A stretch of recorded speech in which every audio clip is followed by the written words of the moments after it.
Welcome to the Multnomah County Board of Commissioners 21st Budget Work Session. Audience members, I want to start by asking you to please silence your electronic devices. For those presenting today, please turn your mic on when you begin speaking and off when you've completed your remarks. And for all presenters, don't forget to state your name for the record or before responding to questions. All right, so we are going to dig in. We have our agenda for today is just to go through if there were any updates to amendments or budget notes that folks wanted to share this morning. And then we are going to do a walkthrough of all of the budget notes. We hadn't had a chance to do that. I know that there's been a lot of good work happening on those. There were several amendments that were dropped yesterday, and so I want to make sure that the departments have a time to speak to those that were dropped that we hadn't heard from them on. And then we're going to have Christian and Jeff walk us through some offsets, which I'm really excited for that. So Christian, you're here, which always means you have something very important to tell us, so I will turn it over to you.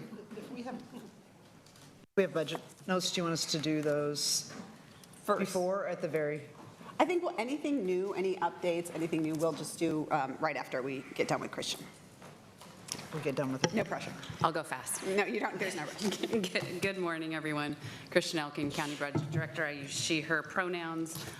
Just wanted to walk you through a couple of technical items that you're going to see on the sheet here, and then also talk about the revenue amendment balance and where we are, and I'll have Tasia show that in a minute. But I do want to identify, in order for us to get everything in the right places, Commissioner Brim Edwards introduced amendment number 40, which takes a reduction in the COO's office and puts it in general fund contingency. And then we have created a companion revenue amendment so that we can have that as an offset, and you'll see references to both lines there. But as we were trying to get the math to work last night, we realized that we needed to do both and with that amendment. So I just wanted to identify that, and then that's where you see that connection point on those two items. Right now we are at, stapling is really hard for me. We are at 47 amendments right now, currently unbalanced. We do have some duplicate topics on here and those types of things. And Tasia, if you could bring up the revenue amendment balances. I just wanted to, this is in your packet as well. This is as of yesterday. And just so that we can just take a quick look at this, we have some withdrawn amendments that have changed those balances since yesterday. And then also we have some duplication, obviously, of the revenue amendments. So as much clarity as we can get to today, if possible. If we know we're going to withdraw amendments, it will just, if we could do that today, if you have some certainty around that, I'm not saying you have to, but the more that we can kind of make this math a little bit more transparent and simpler for the community and for our departments and for us tomorrow as we're trying to figure out how to balance that budget, it would be welcome, but obviously not necessary. We will still be able to do math. And then also you see that we have reproduced the board amendment duplicate offsets as well, so that you can just see where the that's not on the revenue amendments, but that's where we're potentially using the same reductions in programs or vacancy savings or those types of things in multiple amendments. And then finally, we had produced the budget notes for you all, which I believe we were up to a total of 32, which might be a world record for Multnomah County. And I heard there's more today, so we'll see where that lands. And then also we provided the amendment package along with all of the detail behind it, and that these documents, both the budget notes and all the amendments, are up on our website as of yesterday afternoon when these were posted, and so we will continue to provide you updated information.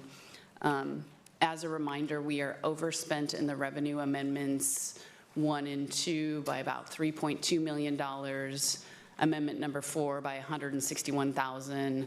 Amendment number 5, which was introduced yesterday, is not overspent. There's still $202,000 there, and then revenue amendment number 3 is overspent by $400,000. So with that, I'm going to turn it back over to the board. Just to clarify, though, Revenue Amendment 5 is there's conflicting offsetting cuts using same reductions from COO's office. That is correct. So there's multiple reductions, so that you'll find that on your duplicates page. Thank you.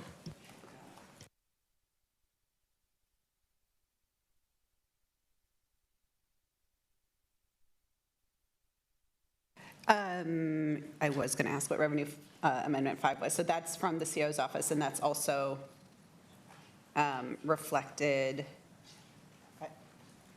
I introduced it as a just freestanding, Okay. So so is that line 40 then on the duplicate offset? Okay, great. Okay. Any other questions for Kristen and her? Yeah.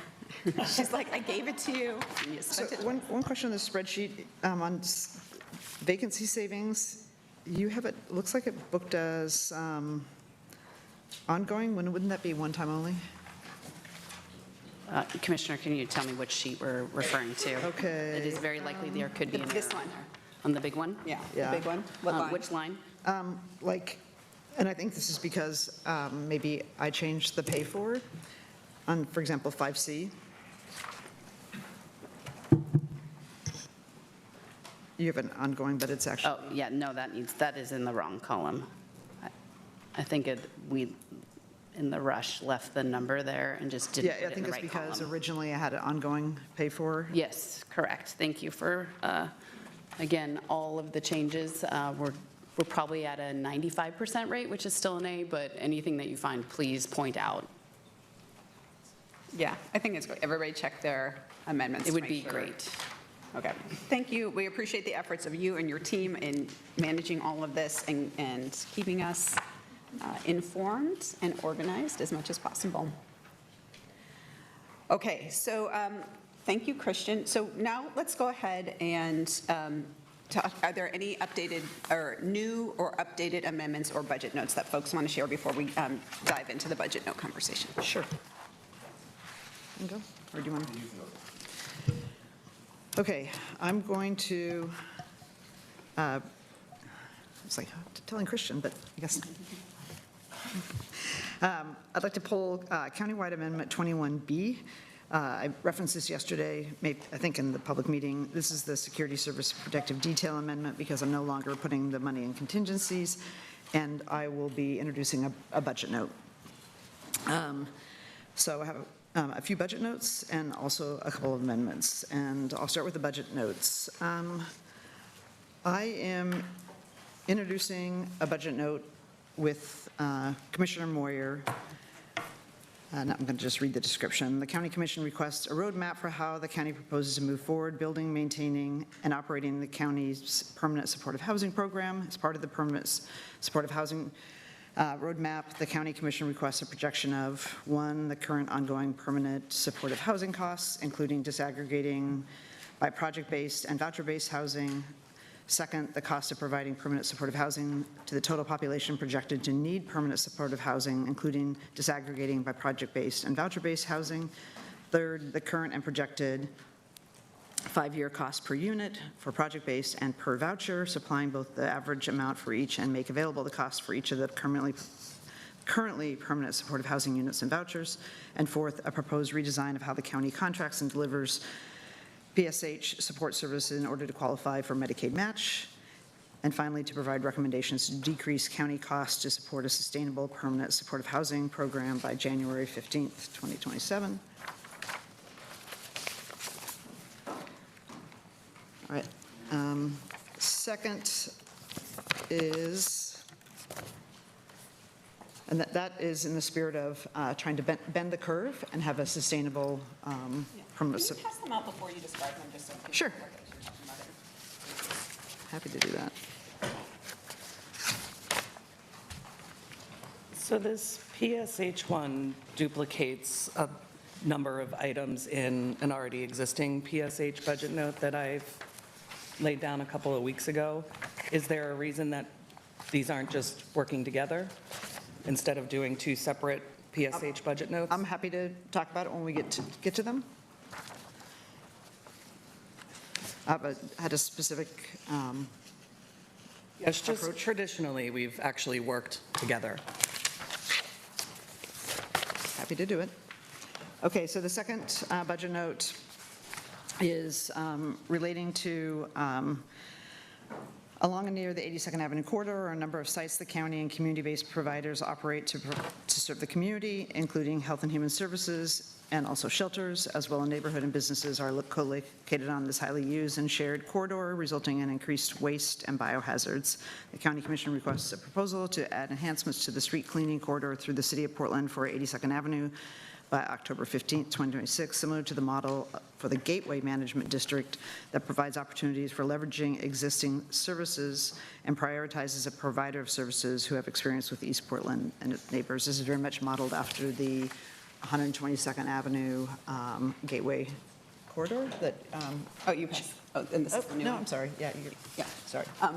So who are you requesting this of? Because when we did the Gateway one, it was really your office and my office that worked together on that, and I think it was great. So can I go ahead and? Yeah. All of them maybe Yeah. when we get to them? Yeah. And is that okay? You're going to go through the rest of your notes? Right, I've got a couple more. Okay. Okay, this is the one that I referenced at the beginning. This is the replacement for the budget amendment. And this is based on discussions with the Director of Workforce Security and the Chair's Office by January 1, 2027, and before additional funds are spent from Program Offer 1000A on the Leadership Protective Detail. The County Commission requests the Director of Workplace Security to prepare a report and analysis of the first 18 months of Leadership Protective Detail, the contract terms, including the vehicle, and include comparisons of other comparable public contracts in the area. The Workplace Security Director is requested to include potential cost savings for those protective security services deemed to be needed and make recommendations. This next one is a budget note co-sponsored by the chair and I, and this is about looking at potential administrative consolidation and centralization. The commission and the chair will engage with the COO to assess administrative consolidation to improve efficiency and effectiveness of centralized functions and across the county, including among non-department offices, the Department of County Assets, and the Department of County Management. Engagement with the board will begin in August 2026 and include a report of recommendations and a board work session by November 26. Potential adjustments to the county ordinances to consolidate enabling enterprise services may need to occur. Okay, and this one is just building off something that I had mentioned a few weeks ago when we were talking about resolution. We were thinking about like the differences between like how the county actually operates and what's in our code, especially around non-departmental offices. We were talking, I think, specifically about the ODE and things like that. So this is really to build on that and also to take a look at county assets and county management, some of the like county-wide forms. And I did check with Chris Neal that the timeline works for getting that report back out. And this, I think, will give us some time to take board action if necessary for code changes as well. Okay, this next one is just a modification of countywide amendment 10B. And this is based on a discussion with the chair that this is where we allocate $1 million from safely off the streets into sort of the rapid rehousing for to address the shelter closing.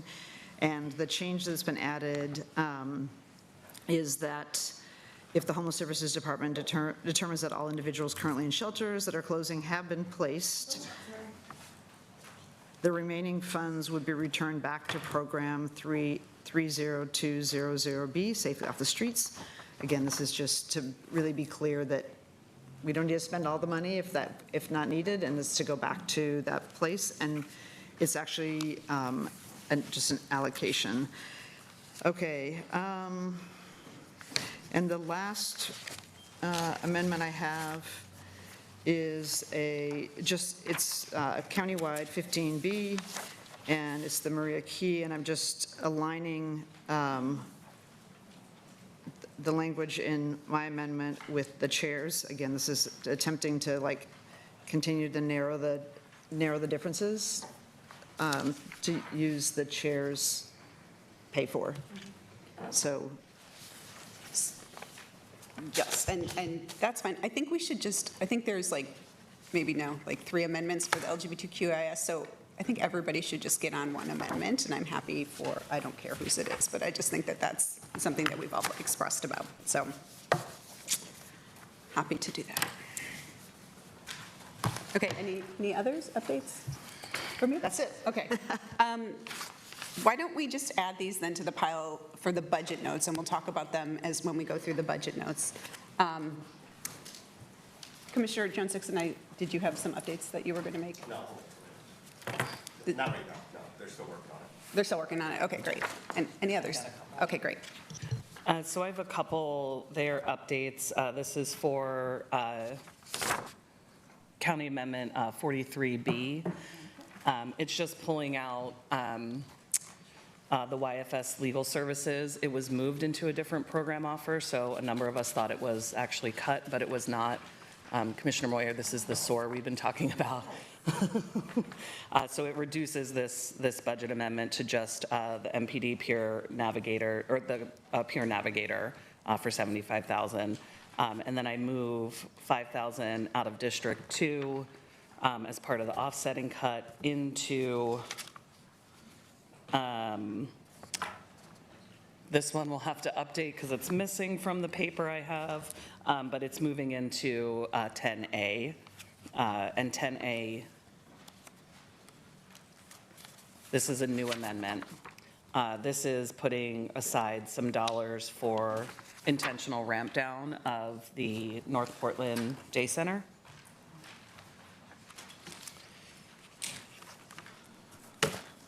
to comment on your, Oh, if we're all going to wait, then we'll all wait. So the last one is 18, and this is just shifting, as we talked about yesterday, the pay for the electrification to the vector control, because I believe Commissioner Moyer also pulled that out. So this was what we talked about yesterday, but the actual paperwork today. All right. just, I was just going to, I meant to mention this yesterday, the 43B, which takes money from each of the commission's office. I likely will have an amendment to remove the reduction in District 3 because I would like to, I'm going to have a reduction in my office directed specifically to a project need in District 3. I have a whole host of things, like just this week, we had the fire at 4D in their center on 102nd, and I would want to direct if something's coming out of my budget to be able to direct it versus having it directed generally by a commission budget. Just a note. I also forgot I have two small changes to budget notes that were addressed, that I dropped yesterday. One is the library one, and I'll bring that later in the meeting. It reflects some feedback from the library, from libraries. And then second, there is also a small change to the fleet decarbonization one, but I don't have it right now. But I will. It's not a major change, it's mainly language. So the last one will be, we're still working, Commissioner Jones-Dixon and I, on the employment amendment, so we don't have that ready quite yet, but that's one I know we wanted to talk about today. We just need some more time. Okay. This is the update we talked about yesterday related to ADA ramps. So Oh, great.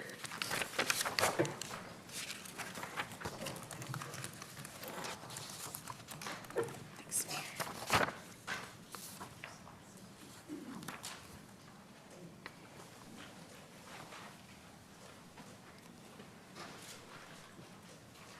So speaking of consolidation, if there's an employment amendment, we have 3 on the table, so I'd appreciate being looped in on what changes, because I'm on Commissioner Jones-Dixon's employment measures.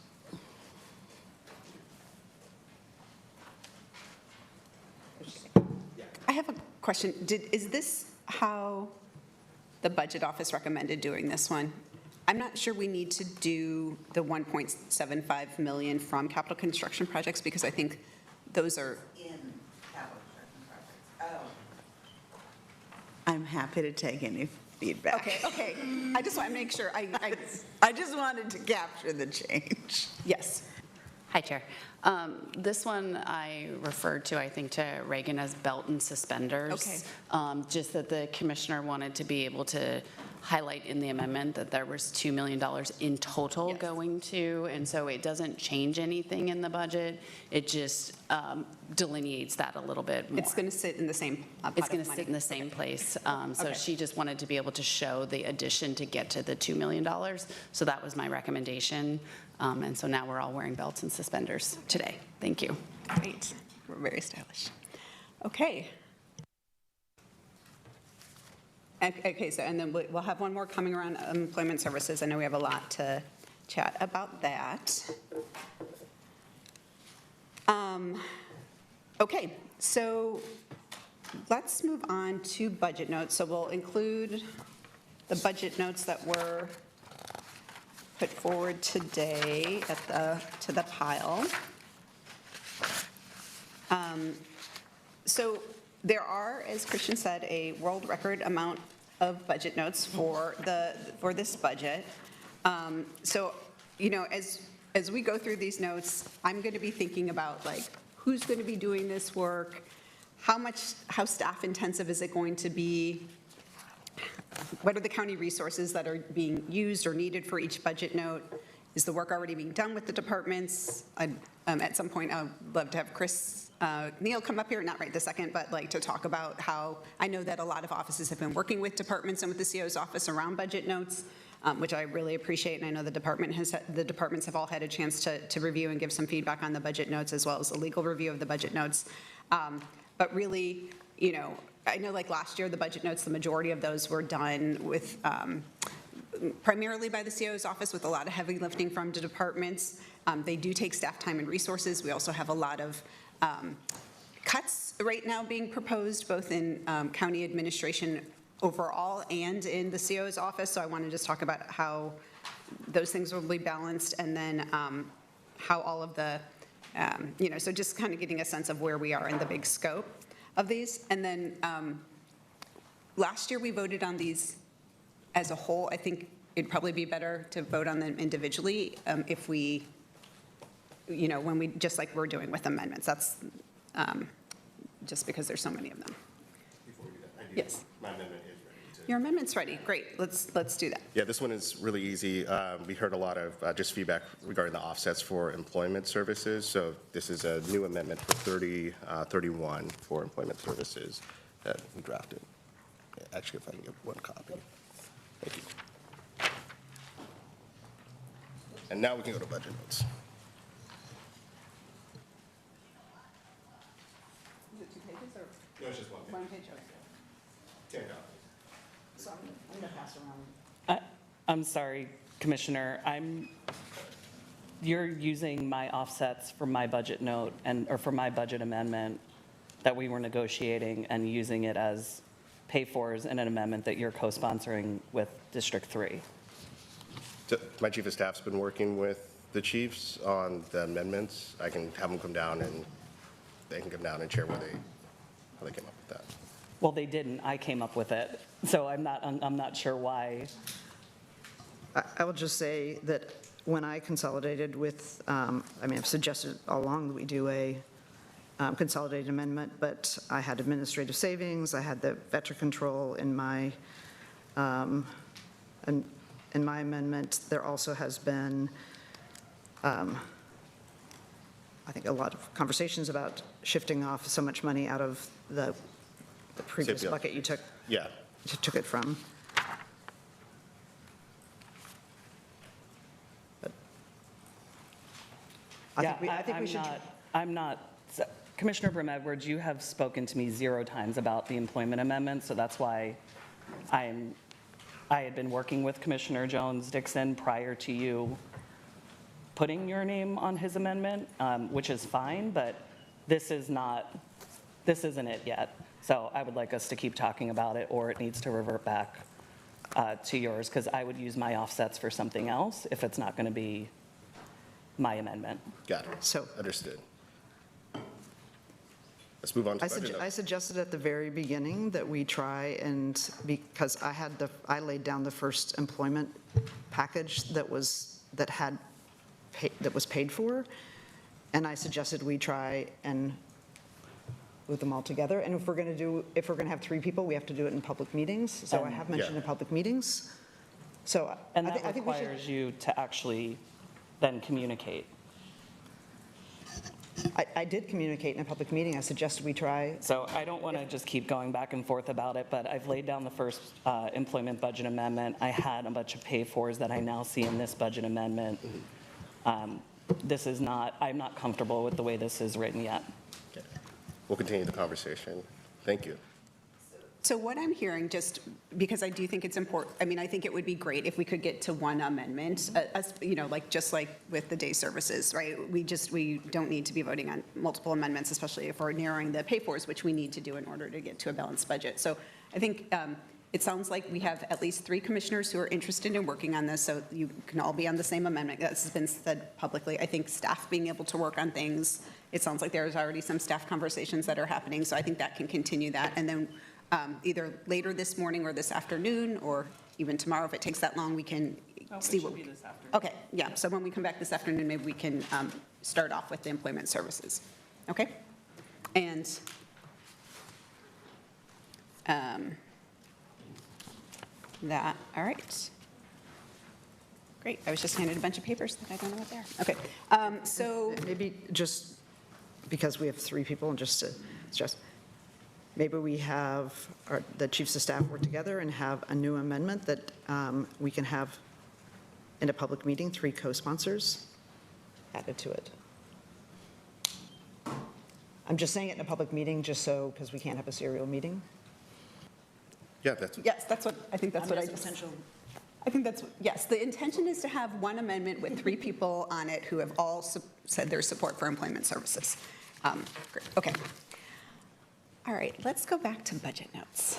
All right, so we are going to start off, well, we'll just go in order. So, and the first one is Commissioner Brown Edwards. So everybody has, we're looking, and I'm going to just go through them in order of attachment C. So that's what we're going to be looking at and working through. So, One of the things, sorry. I mentioned the electrification, the fleet decarbonization. I'm just going to pass it out. It's just ministerial, just so everybody has it, and Christian and those guys can get going. is it an amendment or? It's a budget note. Oh, it's another one? It's an amended based on staff feedback. Your staff. It's not amendments. Okay. It's a budget note update based on your staff's feedback. Gotcha, okay, It's ministerial, okay, but again, just so that the paper can start. gotcha, yes, okay, great. All right, so this one, but we're going to start with the Sheriff's Office post-factor study. So that's yours, Commissioner, do you want to speak to this? Sure. The 2025 grand jury report identifies the number 1 report recommendation, updating and commissioning a Multnomah County Sheriff's Office post-factor staffing study. The last one was done in 2006. This isn't the first time the grand jury has, who they interview many people, including commissioners, but a broad cross-section of people to come up with the recommendations. The last staffing study was done in 2006, so we don't have a updated assessment of what's needed today. We all are aware of what the staffing shortages that have occurred and have been created because of waves of retirement, also post-COVID. There were a lot of people who left service. This commission has dedicated some additional resources, HR resources, to help fill those vacancies, to reduce overtime, which is expensive, and it also has a negative impact on employees when they have to do mandatory overtime. So this is a staffing study, and again, it's needed so that we can actually create this commission and the sheriff can build a budget based on current staffing needs. Okay, and, Great, we have John from the Sheriff's Office here to talk a little bit about this. I was like, Sheriff's Office. I know, where I are was you?" like, And you appeared. Good morning. John Harms-Millan, he, him, Chief of Business Services, Sheriff's Office. Happy to answer any questions, or I can give you an update on this topic, whatever you'd prefer. Is this something that the Sheriff's Office is able to do? Yes, we are able and intending to do this within the next year. On the timeline, I believe it was January 27. You're expecting a report back from us. There are three that we're aware of. There are three contractors who have existing cooperatives that the county has access to that do correction-specific staffing studies. I've asked all of them to price things in $2006. None of them have agreed to that yet, so we will still work on that. But we've had 3 conversations with them. We've had a conversation with each of them, and I think that timeline will work fine. Okay, great. That's great to hear. Thank you so much, John. All right, so bringing, Do we have any more for them? We should make them sit here. oh, that's true, actually. There's one more. There is one more? Why don't, okay, I like that idea.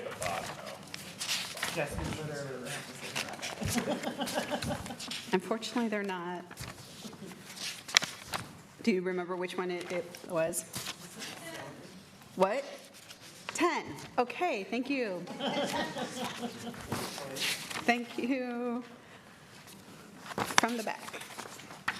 Oh, victim services? no. No. 24, okay. The Gresham Holding Facilities Assessment. So Commissioner Jones-Dixon, would you like to talk a little bit about this, and then we can have MCSO to speak to their ability to do this by the timeframe?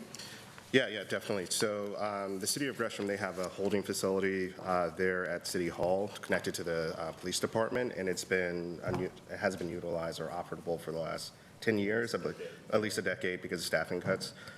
So the purpose is to determine whether, what would it take to make it operable, because currently our police department, they have to travel all the way into Portland whenever they bring someone into custody, and it will just help with overall community safety within the district at large, and the sheriff's department will be able to use that as well.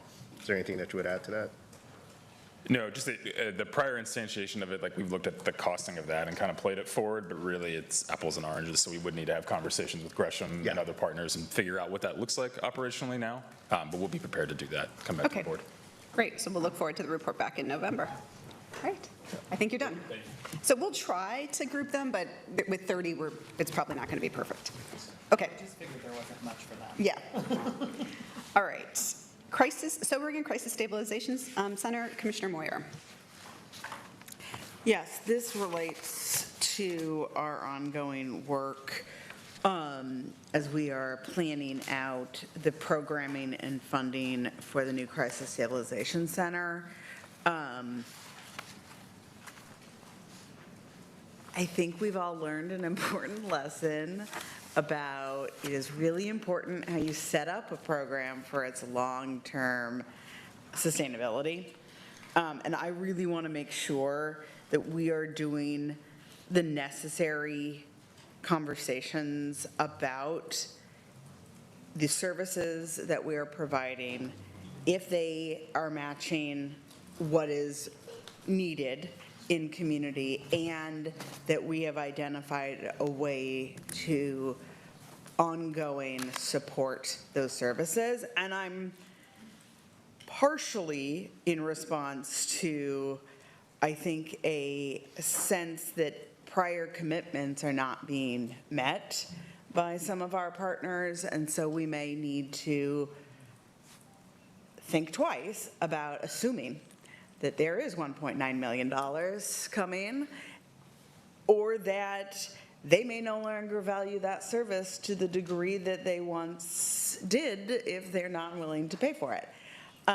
It's not exclusively that issue, but it is wanting to make sure that we are opening a crisis stabilization center that best meets community need and is sustainable. So it's just ongoing. Work is happening, but I want the board to be engaged in that and be having these conversations with the department, who I know has been thinking about this and looking at it. Do you want the department? Anthony? Commissioner, do you have, do you want, like, are there timelines that you want board briefings or report backs? I just didn't, maybe I missed it. That's a good question. What's reasonable? Hi, good morning. I know you were a small but mighty team. My name is Anthony Jordan. I'm the Interim Behavioral Health Director for the Health Department. I guess it depends on, like, to the extent of the work group and organizing the work group, and, you know, there's a lot that was into this. Let's say 6 months from the end of the year that maybe we give you some progress, but 6 months seems like reasonable to get the work group set up and to get the work group and then sort of report back to you. Okay. So January, February? Yes, February? that seems reasonable. February 2027? Great. All right. Okay, thank you. I guess I had one question. So is the health department leading the work group, or we can talk offline how to develop that flow? Yes, that Okay. was the intention. Okay. Okay, Yep. all right. The commission participation is. Yes. Is it your office leading with support from the health department or health department leading with partnership with your office? I think it's fine for the health department Okay, to great. lead, but I'd love to talk about participation. Great. Okay. The next one is also health department, expand behavioral health services. And this is more related, though, to the FQHC. So do you want to talk about this one, Commissioner Moyer? Yeah, this is, again, the next step of the information that we have gotten from our consultants related to how best to utilize Medicaid. And, you know, I am constantly trying to think about how we can get the highest reimbursement rates, how we can connect services that we either deliver or our community desperately needs to be delivered in the most sustainable or reimbursable way. And I think there are two options. I'm sure there are more than two options. Two that I would like us to have conversations about. One is, to what degree should our clinics, our FQHC clinics, partner with the county in delivering behavioral health services? And what types of services would make sense for that partnership? And then I think another conversation is within the behavioral health realm, particularly for our higher acuity community, does it make sense for Multnomah County to apply to be a certified community behavioral health clinic, which opens up a different higher Medicaid billing rate for a specific set of services, many of which we do, but we may want to consider doing some of the other. We are considering doing some of the other ones too. So it's really about taking the information we got from the consultants and doing that next step dive and engaging the board in, like, what are the pluses and minuses of different structural options. But long-term, I think some of these structures offer a way to sustain these services in leaner times. Great.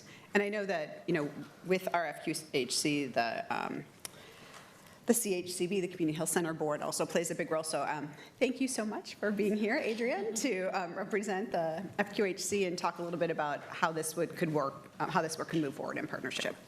Absolutely. Thank you so much. For the record, my name is Adrienne Daniels. I'm the Strategy and Policy Director for the Community Health Center, which is the FQHC for Multnomah County.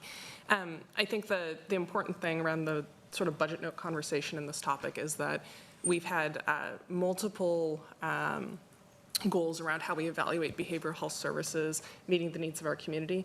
The way I'm interpreting the proposed budget note is that it does not commit us to make a decision, but rather furthers the conversation. So I would just really emphasize that in the final iterations, in that both from the COO's office, sort of support of really evaluating how we do billing in Medicaid across both behavioral health and housing services that's ongoing right now. In addition, the FQHC has been working with current external consultant, HMA, on our, no problem, regarding our own FQHC behavioral health services, and so that is already in progress. I would just emphasize that we don't duplicate sort of ongoing evaluations so that we don't see sort of dollars wasted in providing the same information about possible options. I do want to caution that for the CCBHC model, that would be a long-term, I think, implementation, and so further consideration of that does need to be really cautious in unintended impacts on primary care services reimbursement, but that has been part of some of the early conversations in our own evaluation. Thank you so much, Adrian. Does the timeframe, like of helping the health department report back on this by December 1st work for the initial thing? By December 1st to have a completed recommendation, or to Or begin just the to work? an update on the exploration that's been done? Yes, I think that is reasonable. Okay, great. Okay, thank you. So there's one more that the health department is leading on, that is budget note number 11. So why don't we flip to that one? They are called out or named in several other budget amendments, but they're three that they're leading on. Okay, this is quite the.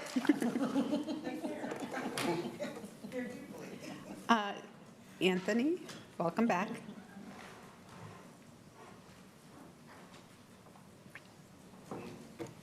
And we have Justin also coming down to. I am open to editing the language if this seems like maybe not how we want to state this. Okay, so do you want to explain? Sure. Go So ahead. let me explain the goal of this. I think it's, as we've been having conversations, at least in my tenure here, about behavioral health and local capacity, which I'm thrilled we are having and digging into, there is a lot of conflating of information that's out there and misuse of state-created data that implies that our local community has built a lot of capacity recently. In a couple of areas, I would say, yes, we do have greater access to intensive SUD treatment. Is it where we need to be? Probably not, but it's better. But a lot of talk about residential settings or more intensive settings for individuals with severe persistent mental illness or dual diagnosis. The information that we're getting from the state is not actually resources that we really have access to using. They are very specifically either a statewide resource in which anyone can, who qualifies, could be placed in, or it is exclusively for the use of the state to address people who are under their jurisdiction who are coming from the state hospital. Important, but those numbers don't reflect resources available to us as we try to address our local behavioral health need. So the idea here is that we really do need an assessment of what are our resources in Multnomah County available to the county to help meet our unmet behavioral health needs. A lot of this, we have a limited number of contracts, so we know a lot about those providers that we contract with, but because we are not the Medicaid provider, a lot of our providers actually contract with HealthShare. And so there needs to be a data sharing so that we really have a sense of what is available, particularly for the Medicaid or not insured population, to us as a county as we start to figure out how to better help people navigate services and get the next right placement. And then I think long-term about where the county needs to invest in access to certain levels or types of care, because we don't have access. They may exist, but they don't exist in a way in which we are able to access it to the degree that may be necessary. So it really is a long-term planning project. For the record, Justin Black, he, him pronouns, Deputy COO. First of all, I want to thank the Commissioner and her office for bringing us in very early in this. Allowed Anthony and I think, to get into a doc a couple weeks ago to provide some suggestions, many of them taken. I think the couple things here is for providers we don't contract with, we have no authority to require them to give us a lot of this data, so this will be a community survey to those providers. There's some language at the end about working with government relations on a statewide inventory of NAR certified providers to help make sure that we know who all the providers in our community are. I think also, just in a conversation with the Commissioner yesterday, just talking through that, this list that is here, some providers may or may not be able to provide all of this data up front, but more as a working list to really get into all this data so that the health department can provide kind of a 6-month data that will evolve over time to get us a better sense of what's available in our community. Yeah. Did I miss anything, Anthony? That was great. So one piece just on the recovery housing beds. If you're open, I'd love Iron Tribe to be added. They serve more folks of color than Oxford houses tend to. Yeah, they're NAR certified. Gotcha, so that's covered in that piece. And then just thinking about it with recovery housing, particularly the shared housing models, it is much more of a regional look when you're placing folks in housing than it is just Multnomah County, which I know is hard, but it would be helpful to understand, because I think we're going to miss a bit of the picture if we don't know. We're placing folks in Oxford and Iron Tribe in Washington County for sure. I put a lot of folks in Hillsborough. So just trying to figure out if there's a way to, if there's a there or a way to get to some of that regional piece, particularly for the housing part of it. Yeah, I would love Metro to help take some of that on under, if we're gonna look at like RIF projects. Yeah. So they might be worth saying, hey, we're doing this here. Yep. Washington, Clackamas, can we Do a join similar together? inventory. Yeah. Because fundamentally, I do think we need to have a metro region strategy to behavioral health capacity and not just a Multnomah County, because of that very issue of people Yep. should move back and forth based on their need. So I think, yes, and I think to this budget note, I think that's one of the things we're hoping to see in the budget note is a little bit of flexibility on what data and how it's collected, so that we can get to things like that and be adaptive as we go, with the thought process that we'll have a report, the first report in 6 months may not be totally complete, but that we can use that as a launching point for the one following 6 months and make this kind of a continuous improvement project. I have a couple of questions. Anthony, Interim Behavioral Health Director. Is the focus on just the Medicaid population? Because are you looking to go private for profit? Like when you talked about the detox bed, I guess I had some questions about what the limitations are. And then the second one, are we looking at expanding recovery housing outside of the NAR certified homes, because there's quite a few of those. So like, it's some, and maybe this is not the place for it, but there was a few questions about the note itself that probably needs some clarity about. Yeah, and I know this is very detailed, so it probably does seem rigid. I don't mean to be rigid in it. Yes. I think we have a harder time finding out the information about the private insurance or privately funded. I have absolutely no problem with us trying to collect it, but I also don't want people spinning wheels because they're not as likely to be connected with things like HealthShare and others. But I will never stop you from getting information. Okay, anything else? Thank you. I mean, so are you okay with it as written, or do you guys want to work a little bit to update the language? Let's work a little bit. Okay, great. So we'll hope. Yeah, plenty of time, plenty of time. We've got a lunch break, Okay, so then we're going to flip back to number 4 for the budget notes. This is regarding really the COO's office and DCM. We have I think 9 for the COO's office and DCM, so we're going to take all of those. This first one is ADA compliance, and Commissioner Moyer, this is yours as well. This one's much shorter though. No, really, you should be grateful. It's way less intense.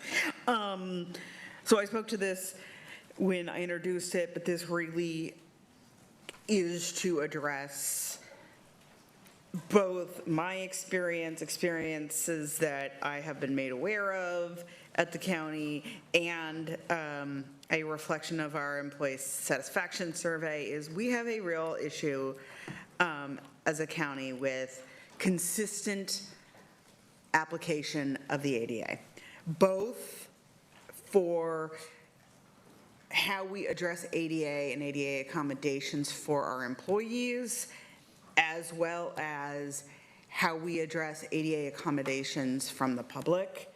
And that is a huge liability for the state, for the county. And it also is a disservice to the values I know we all hold. So this is meant to bring together where those areas of expertise lie, which is ODE and HR. Both have true experts on board now that understand ADA. And I want us to collaborate on how we are going to bring consistency and clarity to everyone who is involved in an ADA process. I think I know a lot of people don't understand the nuance that has been established via case law, and it's not always intuitive. So I think we just need to be getting people, managers, whoever, the level of information they need and have the process very clear so that we are delivering a consistent, compliant approach to ADA. Okay, great. Chris, do you want to come down and just speak to that? And also interested in the report out in 4-month intervals, if that seems reasonable. Good morning, Christopher Neal, COO. I'm actually happy to report out on this one. We've had conversations already. HR shared services, so ADA was the very first one as part of the shared services project. And so to your point, there have been it's been operated between all the different departments. I think there were somewhere between 17 people throughout the county. I think I've been able to talk to each one of you about this because it's part of shared services that we're applying the ADA accommodations, et cetera. That 17 has now been reduced to 3 that handle the entire county. That's being led by Shannon Coulter, who has been doing a fantastic job already on doing a lot of the things that you've already mentioned. So it sounds like the budget notice for us to continue to brief you all on how that is going with the compliance, with consistency, which is the bedrock of everything that we're doing within shared services already. And I know we've been able to have conversations about it. Laura Shepard is also involved, and I would expect, and I'm confident that everything that's already in the budget note is where we're already headed. And we could check in on that whenever you would like to. Thank you, CEO O'Neill. You can just stay there because I think we're going to. All right, so the next one is number 15, standardizing contracting with CBOs. And Commissioner Singleton, I believe this one is yours. So this one is with the goal to look at opportunities where we can reduce administrative burden to CBOs. This is the one that I talked about where some of them have multiple contract managers within the county. That's a different budget note. So it's really to look at what are the opportunities for consolidation so that we're not asking our nonprofits to manage multiple contracts within departments or within the county. And some may be that it is specialized and unique and it needs to be different, but right now it doesn't feel like it's intentional. It feels like it's just been kind of happenstance depending on how money comes out of the county. Okay, also, this is also part of shared services. We've been able to talk about this a few times already, face-to-face on this. This is on the finance side of shared services. So July 1 is the target for travel and training. I don't think there's any budget notes on that, but that's okay. But also part of that is, I do not want one. I do not. No, we're I can't straight. believe you just said that. Yeah, I blew it. I did it myself. I did it to myself. Let me turn this mic off. But contracts and procurement is also part of it, and everything that we've talked about maybe for the last 6 months as part of finances, shared services, we'll capture a lot of those things as well, and so we can report in on how that's going as well. Okay. And this is one I would just, I know you've got a lot, so I didn't put a date in it yet, but I'd love to know when, and it doesn't have to be right this second, kind of a timeline on this one. Yeah, I was not going to say a date right this second, but I think I'll talk about that more later in the collection of all the budget notes and everything at once that's happening. And just to be super clear, this first step is the assessment piece. I don't expect contracts to be moved mid-year as they find stuff. That feels really disruptive to the nonprofit. So I think it's working in coordination with them on when and how that transfer happens, but this is just the assessment and reporting back to the board. Okay. So are you looking to try to add a date to here, or are you okay just getting it, no date before the end of the fiscal year? I'll add a date depending on where Okay, we great. land. Yeah. Okay. Okay, great. Okay, so the next one is just at the bottom of that page, 17, continuum of employment services. Oh, That's really. that's HSD, HRS, yeah. Okay, HRS, all right, that will, skip that one. The affordability index, that's DCM through the CFO's office. Commissioner Brim Edwards, do you want to speak to this one? Okay. 18, affordability index. Thank you. I think Commissioner Moyer's on Commissioner Moyer is also. sentence too. So this is pretty straightforward. It's we're requesting the development of an affordability index by the Chief Financial Officer, which we've had conversations with him about, informed by the affordability analysis report. And this is the report that the commission, Commissioner Moyer brought forward and the commission adopted on April 30th. I want to be clear just in terms of timing. The report should inform the index, so just in terms of sequencing.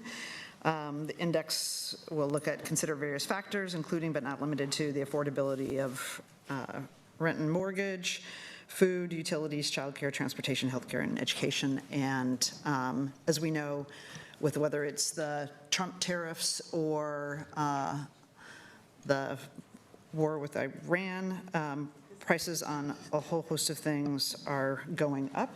And this is a sense of, we currently have a sort of broader regional index, but this is very specific to Multnomah County because we have some different dynamics here. And I see Eric is here, so I don't know if you want to speak on it or just here to ask questions. Here to answer any questions. Okay, but the date works for you? Yeah. Great. No, we don't have time for feelings today, much more. Okay, great. Thank you, Commissioner Brim Edwards. Okay, the next one is number 19, right after that, Enterprise Contract Management System Performance Outcomes. Eric's my man, so you might as well just stay here. And I talked about this when we introduced it. We actually had, I think, a sort of a longer exchange and discussion about it when your budget was up And the discussion that currently our ECM tool, which is Enterprise Contract Management, there is a functionality to put in deliverables and outcomes, but it's not actually used. It sounds like across the county, in people's laptops, there are spreadsheets and a variety of other tools that people use, but we don't have one consistent management tool in which we can effectively have sort of a broader view, the horizon of all our contracts and the deliverables, so that we can effectively manage them. And and if you want to add anything, we've talked about doing this, and it's doable, and it sounds like that's the direction you want to head anyway, as a way to. Yeah, I could provide just a little bit. This will be repetitive. And for the record, Eric Ariano, Chief Financial Officer, is part of our effort around contracts improvement, and the board had funded some positions a few years ago, and I think I've talked about our contract administration manual and training, but one of the other components that we're working on is actually making sure that contract deliverables, outcomes that are actually tracked in our enterprise system, right? And like you said, Commissioner, our current local marketplace does have a module for that, and it's always had a module for that. When we implemented it in 2019, we made a decision not to have that in there, not to use it extensively. And so as part of this effort, we're working to incorporate contract deliverables from active contracts and any future contracts into the system. But I want to be very clear, it's an effort that we're working on that would essentially identify an active contract deliverables, the vendor, who's responsible, and whether they got done or not. That's the limit of the scope that we're doing it. So it's already part of our effort. Having said that, if this request is for a much broader effort that would specifically identify individual data points from those deliverables, this is not that. That would take a much bigger IT countywide effort to do. But if it's just to track those deliverables, are they getting done, are they not getting done, and being able to report to leadership around those, we can do that. And that also helps with oversight too. I know what the contract deliverables are. We can have oversight if they're not happening, are not getting done timely, and so forth. I think we've described, we agreed on what it is. So the description as written in the budget note meets with what you just described. Okay, and so from a timeline stamp, and I guess this is a question for you, Commissioner. So it says prior to the FY28 budget introduction, is that when the chair releases the budget, or when the board, what is that? Department requested budget? Is that the adoption of budget? I had it as the budget introduction, and it's what we agreed to. I mean, although there's a moment when the budget's introduced, it's like when the chair. When the chair's budget. Okay, so the chair's budget. Yeah, Okay. that's what Isn't that the only time the budget gets introduced? Yeah, yes. Department requested budgets too. Yeah, okay. Okay, so well, that's this is budget, like the actual Okay. chair introducing the budget. So, okay, chair's proposed budget, gotcha. And this is what we agreed to. And this also fits, I think, with the sort of one county operational excellence. Yeah, this is already part of what we're already Yeah, working and so on. from a capacity standpoint, you don't have any, okay, great. Any other questions on this one? Okay. Thank you. I'll see. The next one is 21, Comprehensive Assessment of Investments and Service Delivery in East Multnomah County. Eric, I do not know that this impacts you. Commissioner Jones-Dixon, this is yours. Are we, just for a point, so that I know when I'm going to be ready, are we continuing just to go through Yes. COO? Yeah, Okay. COO. I'm trying to do it by having people only one time. Perfect, great. I'm going to have Ashley Graff come down to speak to 21, just to give a high-level overview. So Eric, I don't know if you need to be here for this one, unless you. 21, the comprehensive assessment. East County Services Yeah. and Investments? Yeah. Great. Okay. Good morning. Good morning. Ashley Graff, Strategy and Policy Director for District 4 and using she, her pronouns. We are talking about the comprehensive assessment of investments in service delivery in East Multnomah County. So our mission it includes the words reduce disparities. And we know that disparities in East County exist and persist. So we are looking to understand what are the counties. I just ran in here again. The main purpose of, I'll start and then you can build off of it. The main purpose is to take a look at the investments that are being made in East Multnomah County and have the data and the information. And we're looking at all the services all together from the Department of Human Services to the Homeless Services Division. So when we're coming and making proposals as it pertains to the budget, we want to have the actual information. So this assessment will provide that information that we need in order to make an informed decision. Exactly, right. So if we can understand the current state, so what is being invested out there? What are the services exactly that are received in East County? Because our constituents do ask that. So then we can understand like where are their gaps, what's working really well, what do we keep doing, what might be missing, and then again, make those budget decisions to help reduce the disparities. What are the geographic boundaries that you're talking about when you say East County? Because Park Rose falls into a lot of the same disparities, but isn't District 4. So I'm just curious how you're defining that, or if you're open. Yeah, initially, we're open. Initially, I was focused on District 4, so 148th East, but we call the void everything east of 82nd. So I would say East Portland. So parts of District 2, District 3, East, all the way out to. Yeah, where we see those same disparities. Yeah. Okay. Yes, Thank exactly. Yeah. We can provide more clarity. Okay, so this is one, we've had these conversations over the years about how to tease out geographic things. It's always been different. It's always been a challenge because of the different, data systems that are used and all of that. So I'm just really curious about what is possible in terms of the information. This is a look back over the last 5 years, the type and quantity of services, identify reliable baseline measurement of health and well-being indicators. I will say a little bit, this feels similar to the economic or the economic one that we just heard about. Yeah, but I'm curious, what's the engagement been with the CO's office or the departments in terms of what this looks like in terms of their work, and then is the timeline for December 26 with a briefing in January workable? Yeah, I need to get familiar on specifically what the deliverable on the 26 will be, because I know that we've talked about this multiple times. There are data gaps in some of the requests that are coming right now. I think one of the next things we're going to talk about is the data strategy, number 22, which we're just now kind of getting off the ground. So it will be important for me to continue to work with the office on exactly what those deliverables are going to be in December, because we do not have the data infrastructure to deliver all the things that come up on this dais from time to time. So are you saying that this one you don't feel like you can deliver on by then?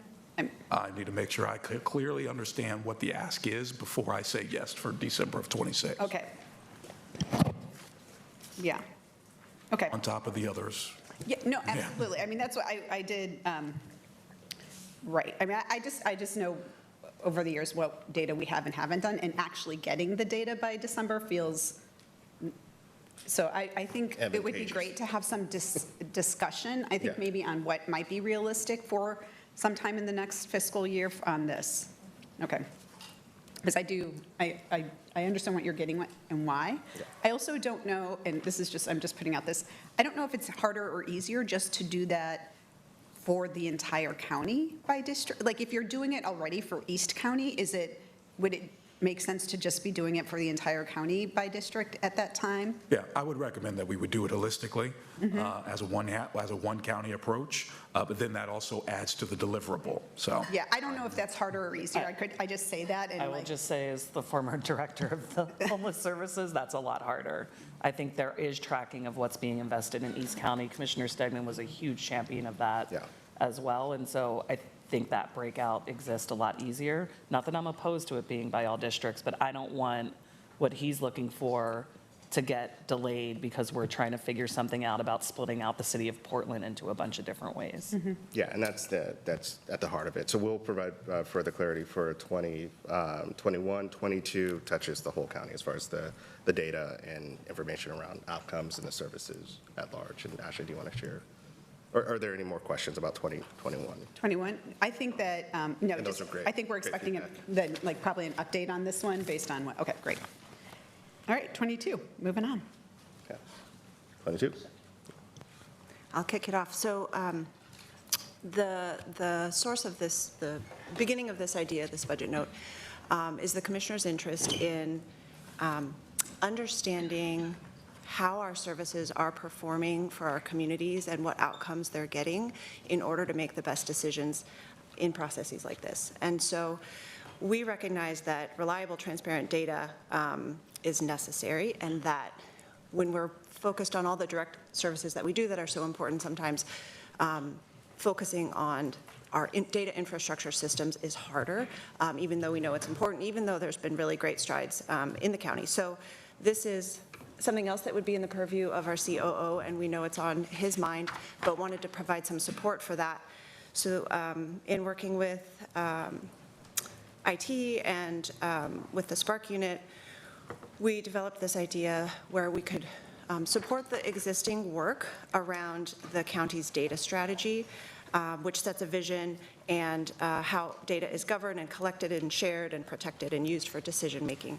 So supporting continuing that work, and then understand longer term what are the human resource needs and the capital needs to get us to that vision, to get us to that really high-performing, we've got the data we need to make the decisions. This question about what's happening in East County isn't a question, right, because we know. What would that take over a period of years? And then more specifically, what's the tactical roadmap that helps us get there? And ideally, could there be a dashboard that commission offices and the chair's office could use that helps relate services and potential budget proposals with the outcomes that those services will provide, so that we can, again, make the best decisions possible? Did I miss anything? No. Thank you. So what's the timeline for this? We recognize this is definitely a significant chunk of work. We know some of it is in progress. We've put a budget note by March 2027. I believe we have some flexibility on that. We'd like to know more from From you, yes. I mean, so because one of the things in here says that the dashboard will connect expected program offer performances to strategic plan goals and metrics to inform the FY28 budget process and improve budget making decisions.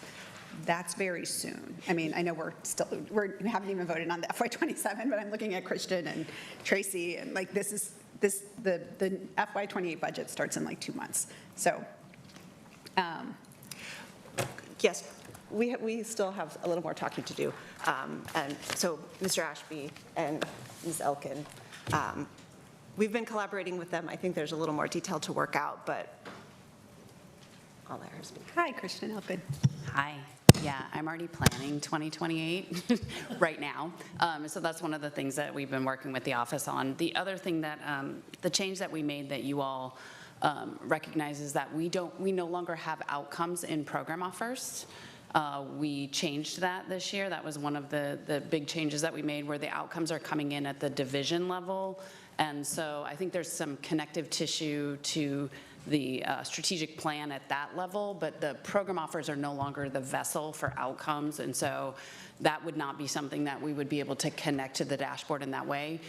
The conversation that we had when I brought my budget forward is that, you know, the budget process is kind of underlying all of these other processes, and we'll be able to come alongside or underneath something, but the directive of being able to connect the program offers directly to a dashboard related to strategic outcomes might not be the cleanest connection in this space, and it might, the wording might need to be changed there. Yeah, and we're comfortable with that. Yeah, we just, the ultimate goal being that in the budget process, we have a good sense of what the impact will be and how it aligns with the strategic plan. goals. Okay, I love that idea, and I think that's exactly why we wanted to have a strategic plan in the first place. So it sounds like you guys can talk a little bit more about what that looks like, and then maybe figure out the timing that would work best to, like, what part of the budget, like maybe by the time it's presented to the board or something like that. Okay, all right.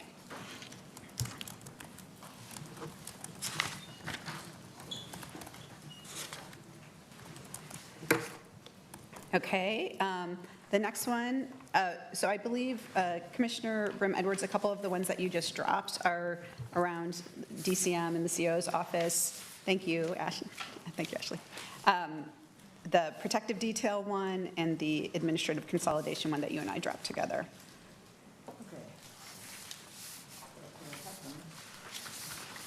I have them somewhere, but do Oh, I have it.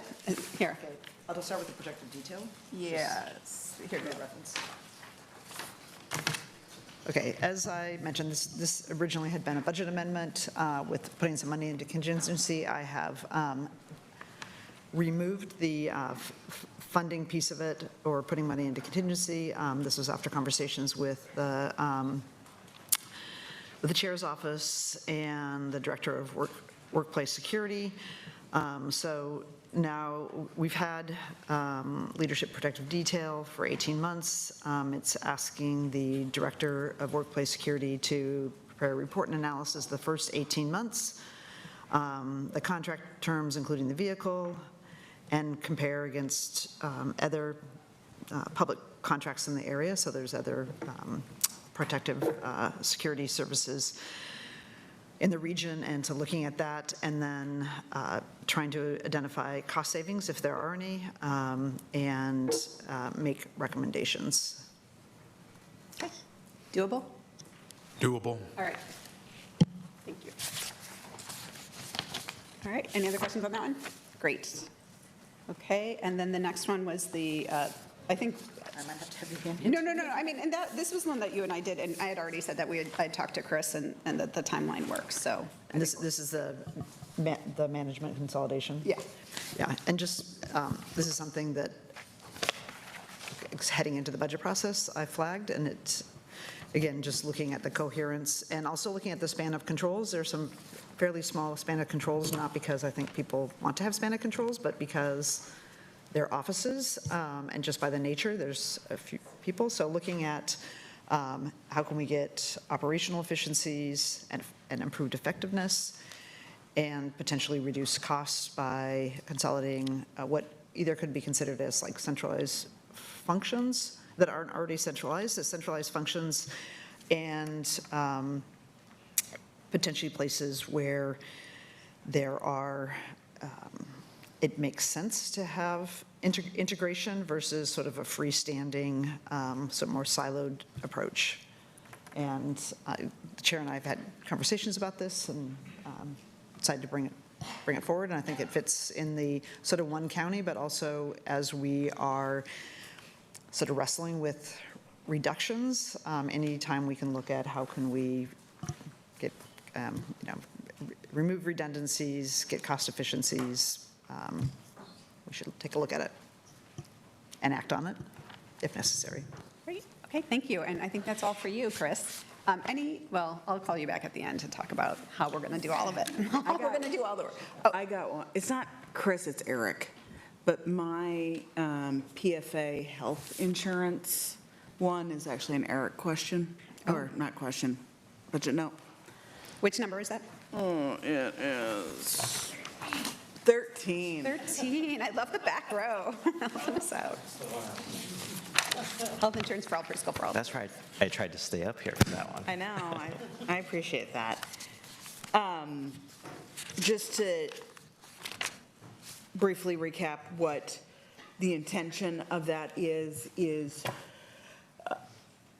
there are potential, and I will use the word potential, savings to long-term for the PFA program if it is a larger health insurance purchasing pool than individual providers. That is, anybody who's ever tried to purchase health insurance for a small group of employees knows that that is a horrible position to be in. You just don't have any leverage. It's not the world's largest pool, but at full enrollment, we certainly could be talking anywhere from 1,600 to 2,000 people. So we're looking at various models in which we could find a mechanism for the purchasing of health insurance, including joining other pools. So, looking at OWEB, looking at associations, looking at leave it a little bit open, because I'm sure I don't know every possible option. It is about, is there cost savings, but also the quality of plan. I've certainly heard from some teachers that, yes, we do require PFA to have health insurance, but their premium share is over 50, or at about 50%. So providers are not approaching the insurance requirement in a uniform way. So I think it impacts workers without us having like either a plan or a way to access a high quality plan. So the goal is truly to study if this is advantageous. Great. Love it. May 30th or March 30th works. Yeah, I believe so. And again, for the record, Eric Rhino, Chief Financial Officer. And so the March timeline works with what we're thinking. I will note that there's a good chance that this will involve a need for some consulting as part of this effort. Obviously, we're going to try to do it in-house as much as we can, but we may need expertise, because this is not our space. This is not what we are experts in. But this would be my office working in coordination with the benefits office, and obviously in coordination with DCHS Preschool for All leadership in anything that we do in this space. But yeah, as you said, Commissioner, there's various things that you want to explore, and one of them being a professional benefit association, which there are existing associations out there that do plans where you bring pools together to minimize benefits costs. There's plans that actually negotiate with benefit providers as well on behalf of certain entities. So there are options out there that do currently exist that may be something we explore further in terms of that space. Also, the thing that I would note too is that, and this is just because, finances is always super important to me, and being fiscally prudent is super important to me, and protecting the county is that in this space with benefit costs, it's extremely expensive, and then the rate of growth with benefits cost over time, as you well know, for Multnomah County. And so any space that we go into, there's always a financial risk, and this is a significant area of financial risk in terms of this space. So I think anything we do, that's going to be something that we're going to pay really close attention to in terms of any assessment information that we share with the board related to this budget note overall. So I just wanted to share that. Okay, I think that's totally fair and accurate. I would also say, and this is just my own value statement, we will be the overwhelming predominant payer for preschool in Multnomah County, potentially up to like 90% of all preschool is paid by Multnomah County, which means we set the standard for this workforce, and we have a moral obligation to not have it be poverty wages, poverty benefits, which was the inception. I mean, that is clearly the intent of the language of Preschool for All and all the planning documents. So yes, I acknowledge that health insurance is a wild liability for anyone, just as it is for our employees. That's for me, a given that we will provide health insurance for our employees. But if we are the predominant payer in an industry, we have to lead on standards. That's just my view. And didn't we just do some similar assessment of different I thought health was included, but different types of insurance for, through Maggie's work with our DBE firms, because some of the requirements, I think just it would be helpful to, I don't remember all of the components of that, but if we've already done some of this work, there's probably lessons learned that will help not make it so time intensive. There's some things that we can, this wouldn't be exactly that, but there's definitely some things, Commissioner, it's a good point, that we can kind of pull from there related to this. But again, this is, I think, much more broad in terms of what we're looking at, so. Okay, so I think a question that I have is, knowing that like this isn't due till March, the actual decision to take further steps on this would be another huge body of work. And appreciating what you said about like this would probably require an outside expertise to be in, is this something that would be eligible for Preschool for All dollars to pay for? I don't have the answer to that, Okay, that's Commissioner. fine. I assume so, but that would be one I need to talk to Will Glassand. Okay, yeah. Follow up, yeah. Okay, I'm just, if it does require resources, I'm just curious about that. Okay, thank you. All right, any other questions about number 13? Okay, thank you. Thank you to my amazing and fabulous team for printing out the order grouped by subject matter that we can go through so folks can know when things are coming up. So the next one is number 5, and that's DCA. And so DCA, I have you as lead as number 5 and number 8. So those are the next two that we're going to tackle. Those are my two. Okay. So thanks for the handy sheet.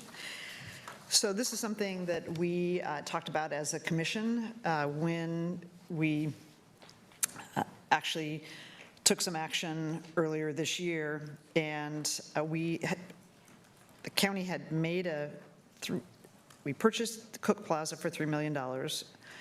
We made improvements in the building, and then we've decided not to use it for delivering homeless services. We did recently approve money for improvements. There'd been some vandalism and a variety of things happened to the building that need to be improved. We're going to be using it for emergency sheltering during extreme weather events. And the question is, we have a pretty significant asset that we've put a lot of money into, and only using it for emergency sheltering seemed like not a great use, just if that's going to be the only use. So this budget note requests recommendations from staff, from the Department of County Assets, the Office of Emergency Management, and Homeless Services Department by the end of this year on additional potential uses of the building. And Tracy, I don't know if you want to add anything? Good morning. Good morning. Yes, Tracy Massey, Department Director for County Assets. So just a reminder for Cook Plaza, we also have received HUD funding, and that's what we're using to pay for the majority of the renovations to establish it as a weather shelter. And yes, we do intend to follow our normal process, which will be to look across the county, reach out across the county to see about potential uses, see about future, and we'll go through our normal process if we don't have anything internally, which might involve placing it as available for sale and all that kind of thing. So we don't have any concerns about the timeline here and the report back to the board. Great. Any other questions on this one? Okay, thank you, Tracy. The next one is number 8, county fleet decarbonization. This is an issue that every time we review the climate report, I ask the question about what the status. So from my perspective, it's really important for the county to lead on decarbonization on the things that we actually control. And one of the things that impacts our carbon footprint is our fleet, which is primarily or almost all gas-powered vehicles. So this is focused on sort of the future of how do we plan for a more planful decarbonization of our fleet vehicles. And it has the Office of Sustainability in coordination with the Department of County Assets to present a draft administrative rule to the Board of County Commissioners by February 2027 requiring departments to first consider battery electric vehicles when replacing or purchasing vehicles. The administrative rule will acknowledge each department's unique vehicle use cases, which is, I think, is what has been one of the challenges to decarbonize our fleet, is there's a whole host of different uses by fleet vehicles, including some that people take them home and a variety of different needs. So the policy will help accelerate, is designed to help accelerate the county's adoption of battery electric vehicles, and the presentation of the county commissioners should also surface any additional challenges and potential solutions to battery electric vehicle adoption. Great, thank you. I think you had some revisions to the language. I'm not sure about the administrative rule part. That might not exactly fly, but more about, I'm sorry, which portion? I thought I captured all the changes that does this version not have? I don't have your version, the This one? full version. The version that I dropped this morning, I thought included all of the changes that had been shared. Pardon? Okay, I just don't see the administrative rule in this version, but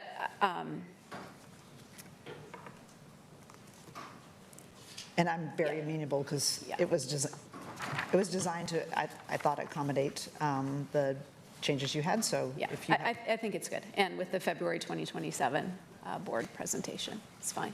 So it's not a board presentation, it is that, just that there be a policy in place by February 27 that departments first consider battery electric vehicles when replacing or Well, they're presenting a the draft administrative rule, Yeah, that's what I see. not actually. Oh, that's not on here. Yeah. Oh, I just gave her my, thanks for sharing your work. Anyway, I'm more than happy to try and accommodate it if we, because Okay. I thought the revisions I laid down this morning did accommodate questions, but happy to talk to you after the meeting to accommodate. Okay, yeah. Okay. Whatever. It may just, it feels like a little bit of wordsmithing. Yes. Otherwise, That's it's fine. Yeah. Okay. I say. The intent was to address the issue Yeah. that was raised. Okay. So Commissioner, would you be open to an addition here that builds off of the budget amendment around the electric charging station? Because that has been a big piece of the barriers to electrification of the fleet. And I think it would be helpful to include some language around a plan for where we might need other electric vehicle charging stations. I think that's a great idea. As Director Massey knows, I'm often noting that in the parking garage, there's, for general people, if you're not a fleet parker, there's one charger, and it's always full. So I think that's a great, and that might be under the challenges, but if you want to draft some language and co-sponsor the budget note, good with that? Maybe Carlo has one of these battery chargers. I don't know who that was. It I was the don't know voice who from that my- was. Right. Somebody else wanting to co-sponsor. Yeah, I'm happy to work on some language around what you're suggesting. Okay, great. Yeah. Okay, and then just let us know if that changes any of the timing needs. Okay, great. Okay, so that was DCA. District Attorney's Office Quarterly Updates, Budget Note 27. Wait, we were jumping. We really jumped ahead. I think this allows the district attorney to possibly leave when we're done with this one, so we are happy to move to this one. Come on down. Okay, this is a budget note that I dropped, and one of the things that through LIPSIC, so as the chair of LIPSIC and Commissioner Jones-Dixon is the vice chair, that the LIPSIC has been interested in, but also I think it's important for the county to have this information as well about the trends. So this is supplementary to what we're going to be getting from the new data analysts at the local public. I'm going to not use the acronym because for regular people, the local Public Safety Coordinating Commission. So this is a separate ask. And we've coordinated with the District Attorney's Office, and I would ask District Attorney Vasquez to share what the quarterly updates that you're willing to provide, or I can read the. Good morning. Good morning, Chair, Commissioners. Nathan Vasquez, District Attorney for Multnomah County, he, him pronouns. This is something that I'm actually very excited about because it gives us an opportunity to showcase really the amazing work that my deputies do and the progress that we make and have made throughout the past year and then, of course, in the upcoming year. You know that, as I say often, I lead from a philosophy of compassionate accountability, and that is the bedrock I know from which the Strategic Prosecution Unit operates from, and it is one that is our most community-facing, part of our most community-facing group. They do some of the most progressive work in the county, and I have Ms. Moda to kind of talk a little more about the report backs that we could do and kind of if there's any questions about the structure of the work, we're happy to talk about that both here today, but also on that basis, because I do believe it's a great opportunity to bring together the work of the District Attorney's Office and bring that directly to the County Commission to showcase what we do on a daily basis. Good morning, Mariel Moda. I am Chief Deputy at the Multnomah County District Attorney's Office, she, her pronouns. One of the reasons we're so excited about this budget note is because, as DA Vasquez has already said, we really want to build a better relationship and a more trust-centered relationship with the county commissioners. We talk about, in our office, building a bridge across the bridge because our courthouse is right on the other side. So we're very excited to report out, like DA Vasquez has already said, the good work that we're doing and answer any questions and kind of also take the opportunity to dispel misinformation that's being shared about the work of our office. We understand that criminal justice inherently is an adversarial system, that there are people with varying perspectives, there are people that are never going to accurately appreciate the work that's being done in the office. There are lots of ways to conceptualize the outcomes of what's done in that office, and we would like to have the opportunity to kind of correct the record instead of just checking in once a year and saying this is what we've done for a year. Having an active, transparent conversation with this commission and with the LIPSIC as well would be very important to our work. The work of the Strategic Prosecution Unit, because it's so community-centered and because it's so public-facing, is highly dependent upon transparency. So any opportunity that we have to communicate what our outcomes look like, what kind of cases we're working on, and to also report to this commission what we are hearing from your constituents, because we often hear information and commentary from different parts of every district. And like I've said before in front of this commission, you receive different feedback than we receive. So being able to have lines of communication to say, this is what we're hearing out of your district, this is how we're moving to address those concerns, and hearing back from you, like, actually, we're hearing this, or this is something we'd like to focus on in terms of public safety within the division, would, we think, just make criminal justice in this county work more functionally and more relationally, and ultimately more sustainably with better outcomes for the community as a whole. So we're happy to answer any questions if there are more specific questions about the work of the Strategic Prosecution Unit or the office in general. I have a lot of misdemeanor information with us today because we understood that there were some questions coming up around the office's misdemeanor case resolutions. So happy to take questions if there are any. I would love to see this budget note expanded a bit to include like some more data for updates if we're, for you all to report out on. I think like when we were talking about, if like Senate Bill 819 data would be a great thing to have. I think case disposition data would be really good to have. So maybe we can. Expungement, yeah, exactly, case metrics. So we're looking at it holistically. I haven't talked. Yeah. So why don't, would you be open to working on that? Maybe provide language, and we'll also want to make sure it's language be provided, which I think is in some way a really good idea, because one of the things like on expungement, when we originally got data from you all, it started, I think, in like 2024, and it's sort of like it's gone up a little bit, and I asked for like go back to when the bill passed in 2023, and literally thousands of expungements have happened since the DA's office has handled. So I think that's great. So if you want to share what it is, and then we'll coordinate to make sure that it's something that you all actually can provide. Yeah, and I think there's some in the restorative justice piece that we've been working on that I think is very similar to what's here. So let's just pull it all together as one. But I think my team was going to work to make sure you guys got to see that. So yeah, I don't want to have multiple budget notes for y'all. So, especially because we're asking. Sounds like they're excited to do this one. Yeah, I mean, we'd be happy to do it in one. To do one. Yeah. Well, I think we're asking for the same data and restorative justice conversation, so it would probably make sense to put it together. Okay, great. And it's great. And it all ties back to the strategic prosecution unit, so a lot of it does. Great, thank you. Okay, thank you. All right, thank you, District Attorney and team. We're now moving on to Homeless Services Department, so there are several there, so we're going to flip back to number 6 and work through those. Do we want to do the restorative justice? It's not been dropped, well, yours. Well, mine is. Is it? Or do we just want to, we've not just, okay. There's a budget note on restorative justice, which includes the DA, also includes DCJ. Do we just want to wait on that? Do you want the DA to speak to it? I think that we have that just as we listed that under the DCJ category, but if you want to hear from the DA on it, we should do it. Do you have any concerns? Feel free. Number 25. Or they're throwing their voice. Hello again. So if this is the budget note that we've been able to read this morning relating to restorative justice, I just want to be really clear that we're not conflating two concepts. We are happy to report out on data. If this is policy-driven, it needs to be separated.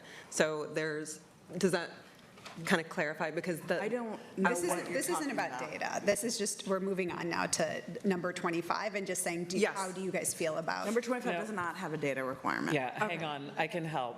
I can help. The one you have this morning is one that Commissioner Jones-Dixon and I were drafting, and I think has also been discussed with your team, because we talked about consolidating into one restorative justice, but that has not been dropped. So the only one here is the one that Commissioner Moyer has already shared. 25, thank you.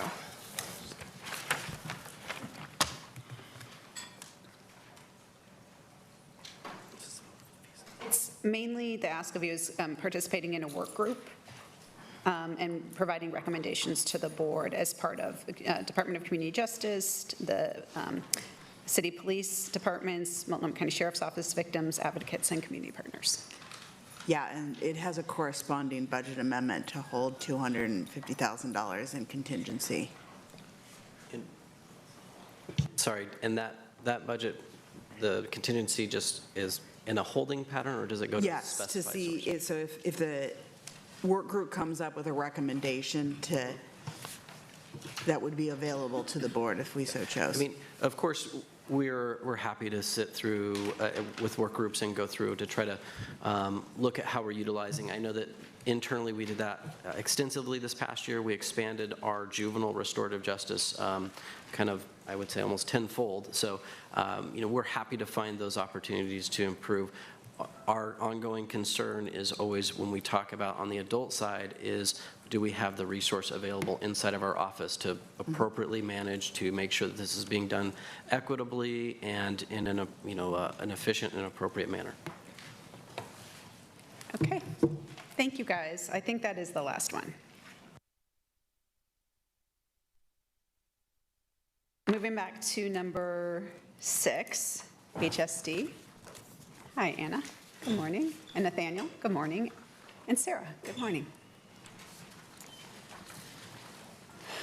So number 6 is a PSH budget note from Commissioner Moyer and I. It talks about doing an assessment and aligning with best practice. We've had a lot of conversations as a board that PSH doesn't all look the same in Multnomah County, and often part of the challenges we have is that we're not doing the fidelity model, which means we're missing some of the services, but also providers aren't leveraging Medicaid billing.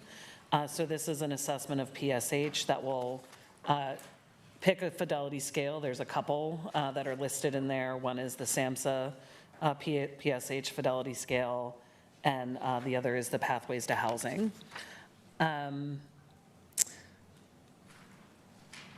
And then it's also, part of the assessment includes then an analysis of identifying any contractual or service delivery changes that are needed, and looking at eligible service portion of PSH to be billed for Medicaid. It should include case management, care coordination, personal support, job coaching, personal person-centered planning. Anything you want to add?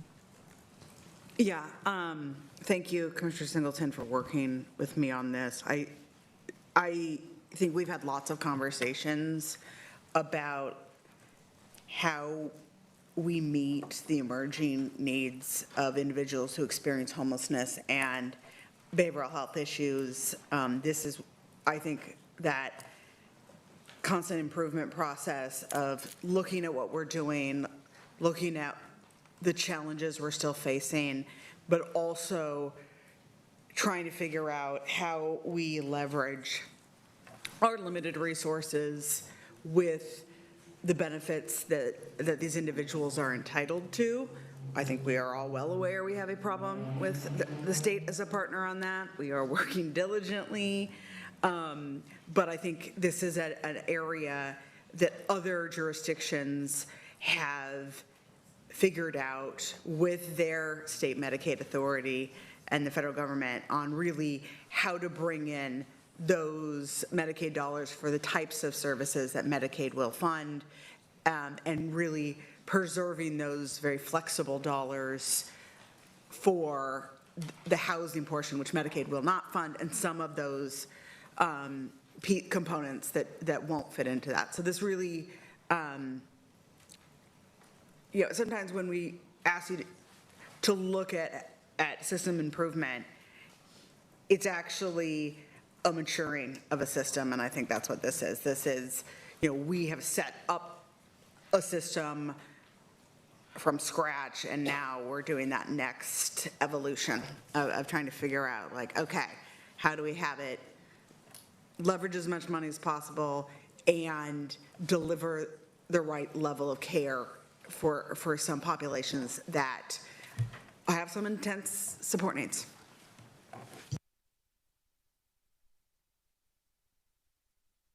Okay, thank you. So how does the time frame and the work, yeah. And obviously, like, how does this work in terms of resources on the department, time frame, all of that kind of stuff? Yeah, absolutely. So we have sort of, have an existing sort of phase one of this that is happening right now with an outside provider.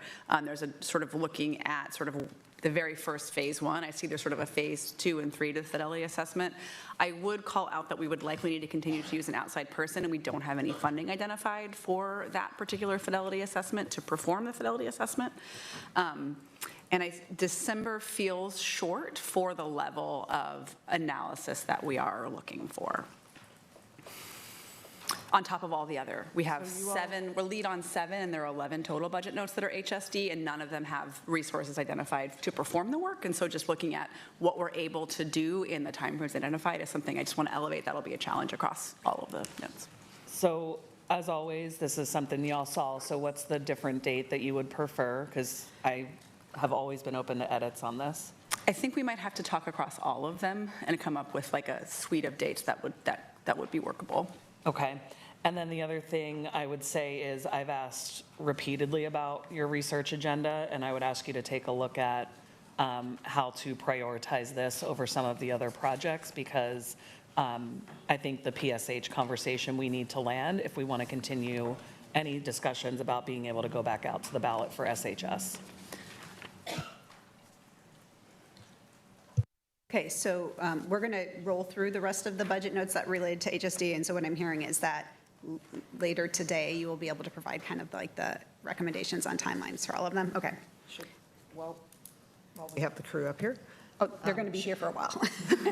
Well, while we're on PSH, do you want us to go over the one that Commissioner Moyer and I Can I just, this morning? so we're going to, yes, they're going to be here, and we're just on this page that you have. I will just say, I think it makes sense to just talk about the other. Which one is it? It's the one that, it's not on that list. It's one that was just dropped this morning. Oh, this morning, yeah, then let's go ahead and do that. So I'll start the riff, and then Commissioner Moyer, please jump in. So this came about because of that line that doesn't slope down. And that line that doesn't slope down is that even with this budget and a very significant investment in homeless services and all along the continuum, that this budget still predicts that we'll have an increase in homelessness. And thinking about how we bend that curve, because we absolutely need to do that, is what's one of the biggest costs, potentially and longer term, and that I've raised in past discussions that, so what is that number? When we say permanent, we know, however, that this is right now only a 10-year measure. And so how do we create a sustainable program? So this is really looking at the data of what our projected costs are, what we've already committed to,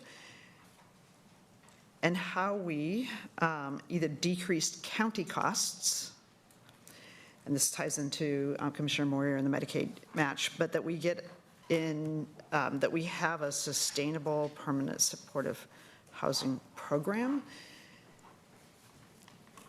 And to do that, we just can't keep adding without looking at how are we actually modeling a sustainable program.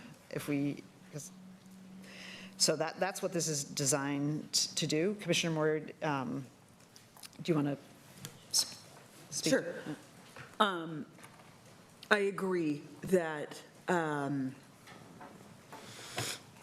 we passed a measure locally for a different time in which we really had this, and we still do, have this unmet need for people who will need support for the rest of their life, which I'm really proud of this community, the Metro region, for passing. We now have a broader homeless crisis, of which this is still a significant portion. But, those resources are getting pulled in a lot of directions. It's no longer just PSH that we're trying to accomplish. So I think the question to me is, since I think it is really unlikely that we can increase PSH capacity with the resources we have, I'd love to find a way, but we're going to have to figure out who there is a path out of a PSH, a successful path out. And I think that looks a lot of different ways. And amongst those who are needing PSH forever, and there absolutely are people, and that is what that is there for, we got to really make sure that we are optimizing, matching the level of service to their need.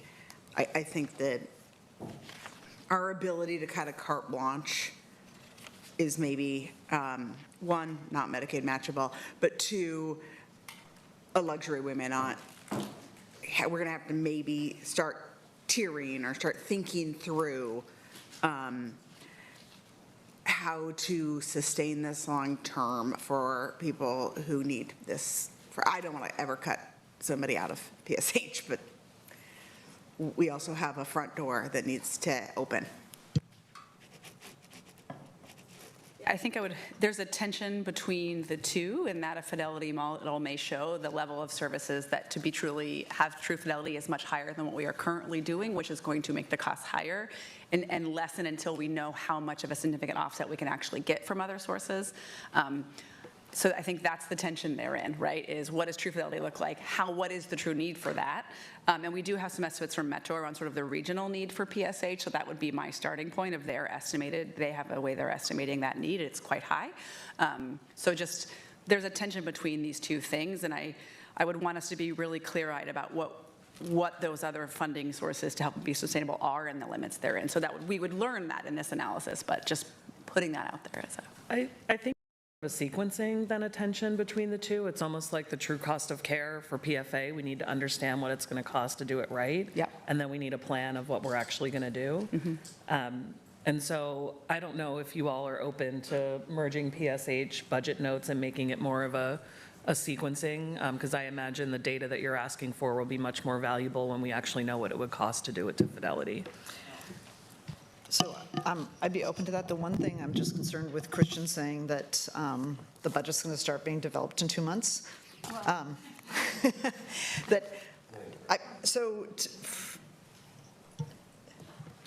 we can maybe work this out, something out during lunchtime, but I'm really concerned if we head into another year where we share that we're spending hundreds of millions of dollars and homelessness is not, we don't have a plan yet to decrease it, given how large potentially that is and growing, that I'm concerned if we don't get after that piece of how, which will help us bend the curve. So maybe it's a both and, where there's a set of baseline data that then gets updated with the true cost to get to fidelity. And to be fair, the budget process starts in 2 months for like Christian and me and Tracy, but like departments do have a little bit more time for that, so. And we know we have a looming deadline for the end of the Metro measure. And so I think Commissioner Singleton, that's a good suggestion, because I don't think they're definitely not mutually exclusive. They're complementary, and it's just, maybe there's pieces that are at the high level we can go at. And I know Commissioner Moyer doesn't want to wait on the, like, getting after the Medicaid piece of that, so maybe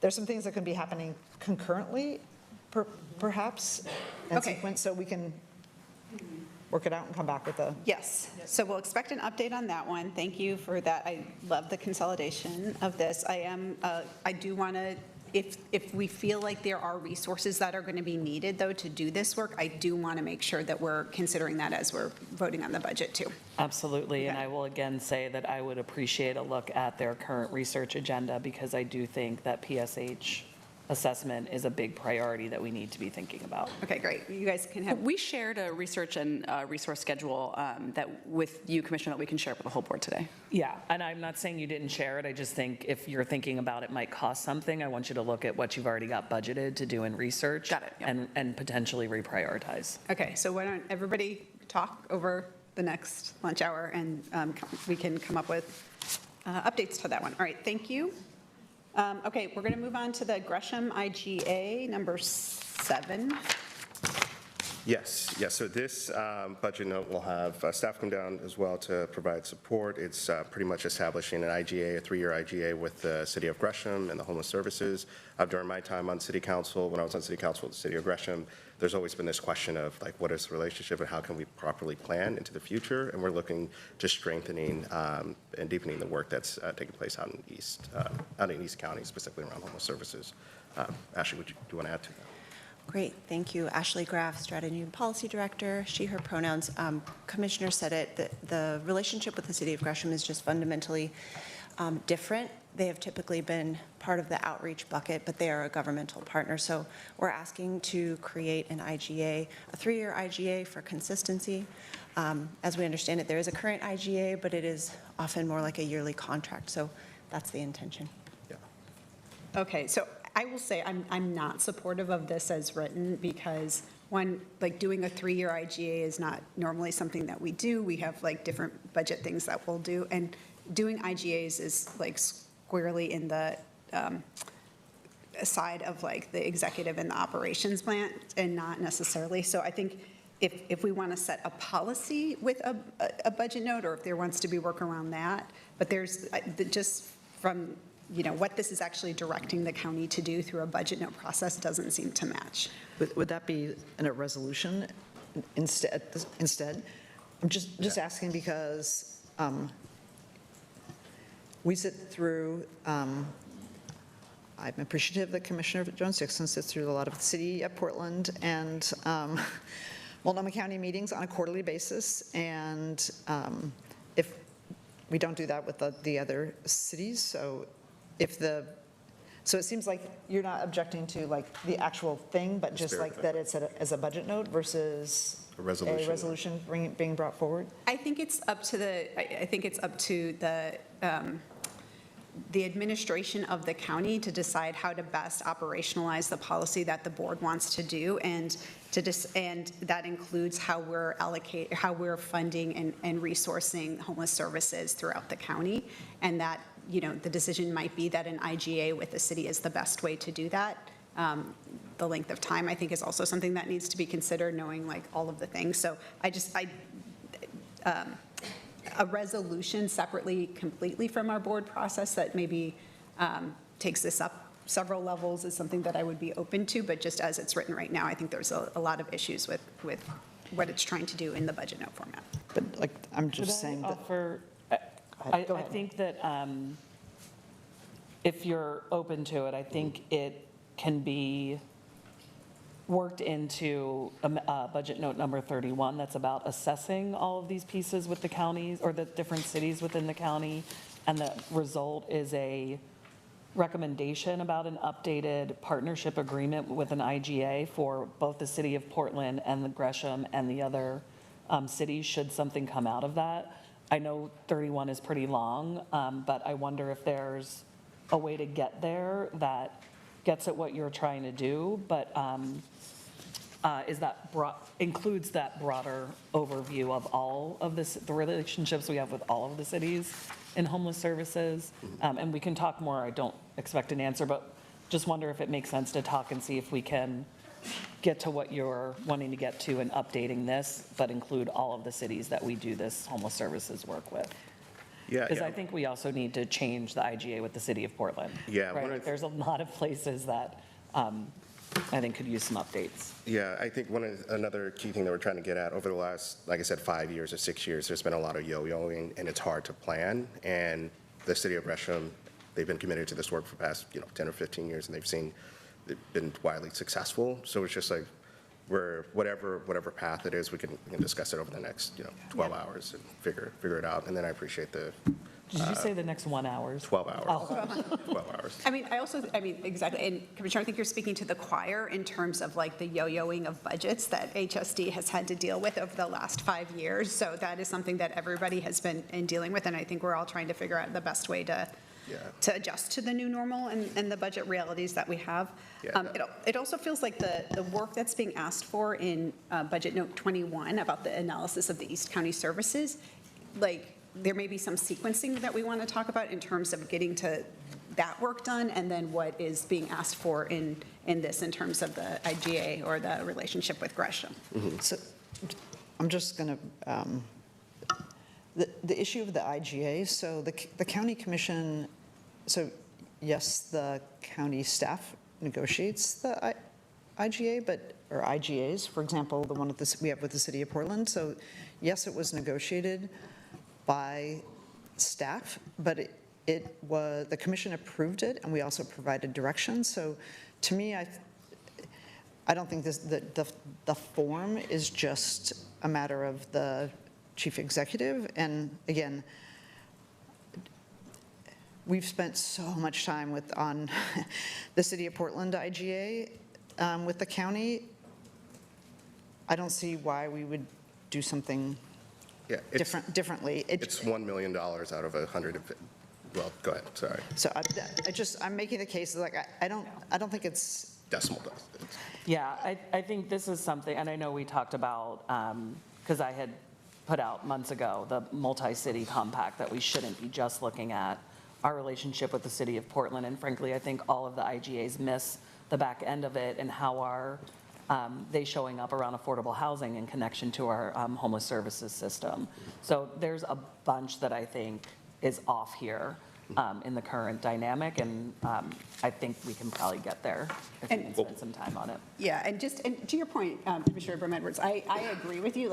But that also wasn't done in a budget note. That was like a series of work sessions that we did to make sure that the IGA that we were going to be approving, we had a lot of board conversation about that separately. So I want us to make sure we have space for that discussion and not necessarily just in a budget note. I mean, I just think it's a long time coming, and it just gives, again, more of an established framework. And I would say the other piece that is driving this is, I heard a lot of feedback on this is not related to the HSD budget, but the sheriff's budget no longer having the HOPE program, and feeling like there's a big gap. And so I think and what is it going to be filled with, and what is the county's commitment to us? And again, that wasn't HSD, but a feeling that the resources were removed from East County that people found to be very helpful. Yeah. So we'll work on it and bring back. Okay, Welcome. great. Day number 2. Well, yeah. He's been here. Yeah, Here, yes, well, here, physically. Okay. 17, Continuum of Employment Services. Well, Steph, do you guys have any questions about what we present? Okay. Oh, this one's me. What number was it? Sorry. 17. So this budget note is an attempt to, it's essentially to convene the current homeless services funded workforce and employment programs. This is why putting the dollars back has been important, is I think we have to do a bit of convening and talking with providers to understand what the continuum of employment services could be. I think there's a world where we're doing duplicative administrative structures that we actually could be doing a more consolidated contract. So this is essentially directing, and I have both Homeless Response System and HSD because I know there's multiple tables and I don't want that to be the case, but this is not talking about work systems. This is about our low barrier employment programs and how we could potentially create an actual continuum of employment so people can move into higher paying work. And then coming back next year, I think have a better informed plan for how we should be budgeting for this, as opposed to the way we've currently been kind of going back and forth on employment services for 2 years. Yes, all right. HSD, any? Yeah. Hi, everyone. Sarah Morrissey, she, her pronouns, Deputy Chief Operating Officer. I think I understand the budgetary timeline. I will just say this kind of goes into the additional compression of timeline in general for the department. So when we lay out kind of all of the different budget notes and their associated timelines, we'll make sure to take that into consideration. The other item I was going to flag on this one is just in terms of duplicative programming. I think I would add the city in terms of partnership, because they are also funding similar employment programs specifically for this population. So that would be an adjustment I would make as well. Great. So you all have had this budget note. So if there's language that you've wanted to edit into it, please do that and we'll update it. And should we also, since thinking about our last conversation, is the city of Gresham also funding employment services? Like, do we need to? Not to my knowledge? No. Okay, all right. Well then, I just want to be inclusive. All right, great, thank you. I mean, we can just put cities and everyone can ask everyone. Okay, so going back, East County Homeless and Outreach and Human Services. Yeah. So as you know, we have 4 cities outside of, there's Gresham and then 3 other, and the 3 smaller cities. This builds off of one of our budget amendments, and it's to establish an MOU or an IGA around just homeless services within the 3 smaller cities. And it's something that we've been talking to Director Morrissey and Director Vergao about. And Ashley, would you like to add to that? Absolutely. Understanding the conversation we just had about sequencing budget notes and prioritizing, and that there are quite a few in HSD. This is another one we recognize. There'll need to be flexibility, but to the Commissioner's point, the cities of Fairview, Troutdale, and Wood Village have asked to be part of building out a system. And so this is, our intention is just, and I know this is on the minds of Deputy COO Morrissey and Director Vergao, to work with them to build something that, to build a system that works for East County. Yeah, I think you said it well. Yeah. Sure. Questions? So I just want to hear about the timeline for this. This is. Yeah. This one's October. So, can we just go ahead and say that that's not a workable timeline? Yeah, I think October would be tough. I think, again, there's the sequencing of, are we talking about what are the roles of the cities? What does that look like? Looking at what are we actually doing in East County already via the other budget notes. So some of those, I think, would feed into this. So it might, I have like even, is there a different sequencing for this particular, like, end result? I do want to be clear that we are, and we meet with the East County leaders of those three every single month, and we have been since before I started at this organization. We are working with them on what they're looking for in a system, so that work is ongoing. Director Vergowan, Deputy COO Morrissey are meeting with them next week in person, so that work is ongoing, and I don't think it depends on this necessarily. So we could, I think there's some other ways that we could accomplish this if we're waiting on those other sequencing pieces. I don't know if you... I was just going to say, I think we are very committed to building that relationship between myself and the director.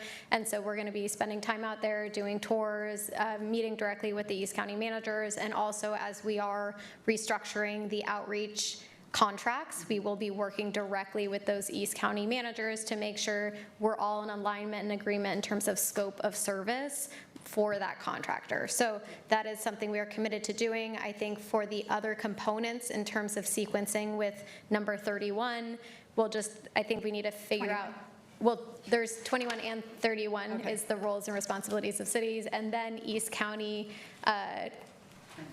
service delivery.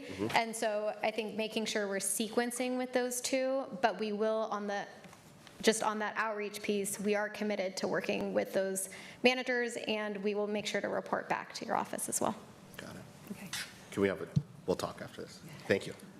Yeah, and I just, in support, want to say, I think everybody who has been in these roles has had that commitment, and I appreciate it shouldn't rely on the people, it should be institutionalized approach to this. So I think this is one that, again, when we talk about, I think we have a lot of budget notes that we need to talk about at the break, so. Yeah, clearly we don't have serial meetings. No serial deliberations. Yeah. Okay, and again, I think based on the conversations that happen with the sequencing of when this work needs to happen, I think this is another one that might lend itself to a board resolution rather than a budget note, so that there can be more opportunity to kind of flesh things out and really give some high-level board direction on this. So let's talk about that as a possibility as well.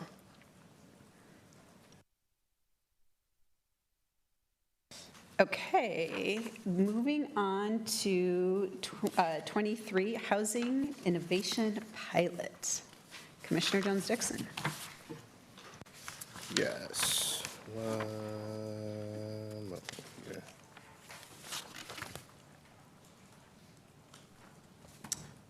So the main, so Housing Innovation Pilot, it's a pilot project here in East Multnomah County. So one of the things that we're noticing through my office, people reach out probably 2 to 3 times a week, and we're constantly sending folks to DCHS and things like that. And the main purpose of the pilot is access to just housing and the vacancies that the housing or apartments that are available in East Multnomah County, and then also increasing one's eligibility for said housing. So we're looking to work with Director Morrissey and a private developer on increasing that accessibility to housing throughout East Multnomah County.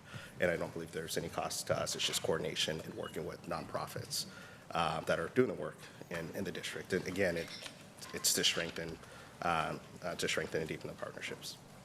Do you want to add to that, Ash? Yeah, right. This was born out of the idea that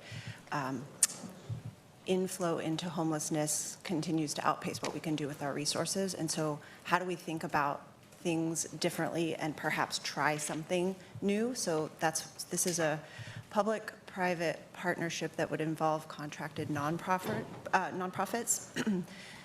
We are aware of a company, actually the nonprofit arm of this company, and I believe there are others, so we would explore through procurement, that helps place people into housing by working with landlords to have them accept tenants that they typically might not. And in addition to that, they provide a rent guarantee. So if the person being housed is unable to pay their rent, they'll pay 3 months of that rent. At the same time, our case managers would still be there and available and connected to them, but it gives this free to us 3-month window, a little time for our case managers to help people get back on their feet. So this is, again, it's out there in the private sector. It's available now. It would be free because they are working with nonprofits to do this for free. And it's something that we could try. Now, this is not to say that our teams are not doing a great job doing this very same thing, but the point would be to decrease the costly administrative burden of applying and paying the application fees and doing that again and again. When someone else is doing this in the business community, and then that frees us up to work on more high acuity issues. As well. We just want to explore this and see. Is this one up? Yes, and there are others, but that's the one we're talking about. There's a lot of history there that might be helpful to just chat with them about. Not that it's not effective, but it tends to serve a certain population. It is to serve a housing-ready population. So Well, I don't believe in housing ready, but it serves a higher income level of folks who don't have quite the same kind of acute needs that some of our PSH folks tend to need, which is fine. I just want to be sure that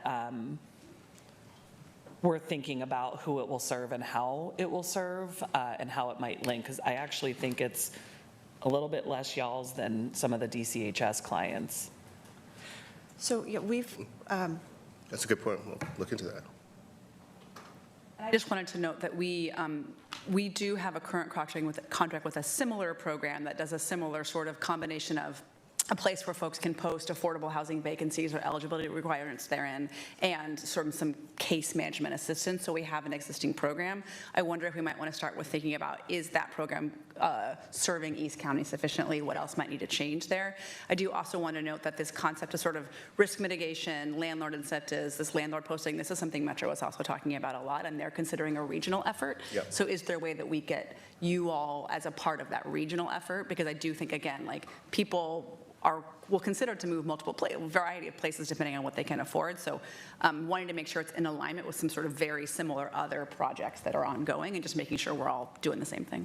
yeah, that's wonderful. And I will say, in terms of the population served, I think that's what the pilot would help us work out, is to explore I've worked with them, that's why I said that. Yeah, Yeah, I've and worked with we've these talked with them quite recently. They're doing new pilots with groups of nonprofits in Atlanta and I think Minneapolis. So there's some good precedent for this.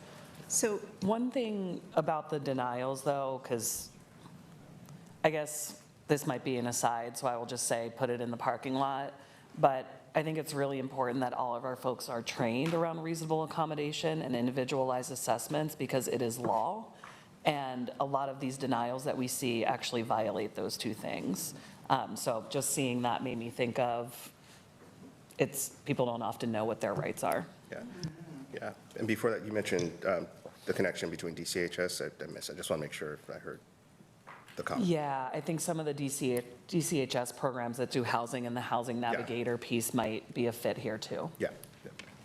So this is a budget note, not a budget amendment. Is there a cost to the county to do this? I love hearing, that they're a private entity that does this, but from administrating the program, managing the contract, that kind of thing, what is the resources that are required by the department to do this work?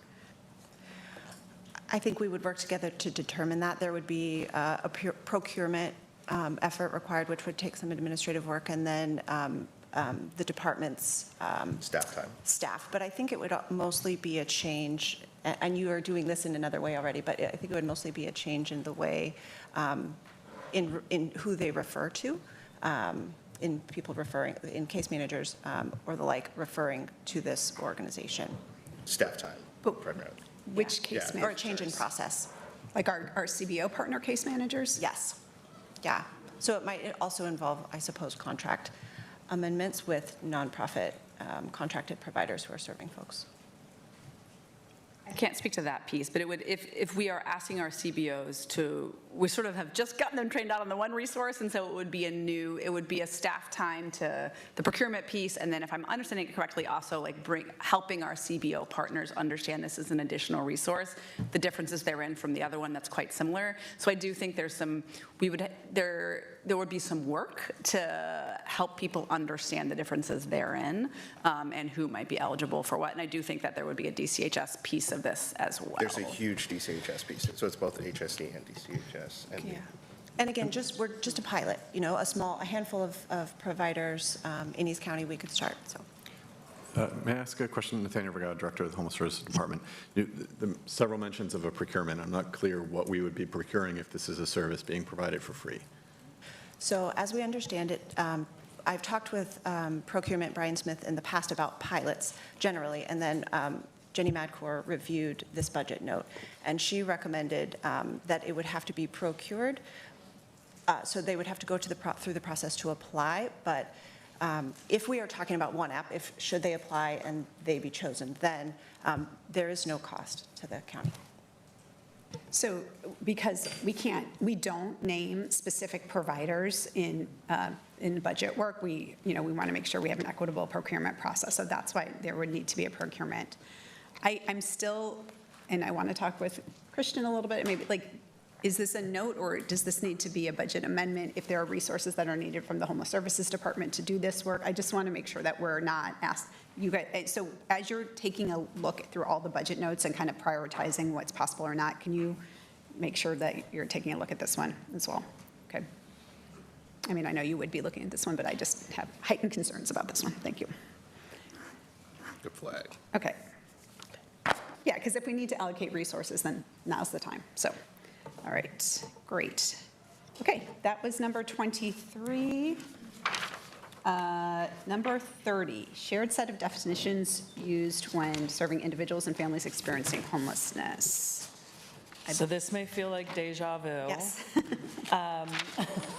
So last year, there was a budget note to do an assessment of definitions, but there was not direction to do, okay, we actually need to get shared definitions. So this is a follow-up to really move us to where when we say rapid rehousing, we all mean the same thing. When we say PSH, we all mean the same thing. Because right now that's still not the case. That came to light in the eviction prevention work group. So this is just really that next step of that budget note. I've added language, I think, since I first dropped it to make sure that it is not to change where there's legal definitions because of other funding streams or contracts that might be in like the health department, for example. This is about where we have the ability to actually define things the same way. That was one of my questions, so thank you. I have a question for you, and then I have a timing thought, obviously. But can you help me understand how you see this aligning with some of the definitional work that Metro is doing across the regions to define certain things? Anna, how do I feel about Metro defining things for us? Well, so I'm just joking. I'm not going to ask you to answer that. That's not a real question. She could tell you how you I know. She's like, well, how do I say it nicely? I think if there's particular concerns, maybe let me know, and I can either make some calls or, my goal is that there's alignment. And I think that particularly being the biggest provider in Multnomah County, that we should actually be helping them define as opposed to what feels like a bit of the tail wagging the dog. Yeah, I hear you. We'll go back. We will also, this is December 31st. We'll come back to you with sort of suggested timelines as mentioned. But it did stick out to me in terms of that would be way ahead of the Metro process on the things that they're wanting to define. And once Metro has defined it, we are accountable to that. And it's not just Metro, it's the other two counties as well. And so wanting to make sure we're really cognizant of any potential impacts of us setting a definition, designing things therein, and then running up against a different set of jurisdictions that we need to negotiate with, and what that does for our performance metrics and our tracking and all of that. Here's a bit of a spoiler alert. These things already have national best practice definitions. So that's part of the same thing I keep saying at Metro. I definitely hear you, but I'll continue to advocate at the RPOC that we actually are using what is national definitions as opposed to what's been a little bit of making up local definitions. How do you see, I think, I mean, obviously, you're like, let's use the national best practice definitions, that's great. If we also have, because we receive SHS dollars, we're kind of required to match what Metro is asking. So how do you see that? Like, how did you envision that working in terms of what we're required to do for Metro for the measure? I would ask what's different as opposed to, like, where is the actual concern that's real for these definitions as opposed to theoretical?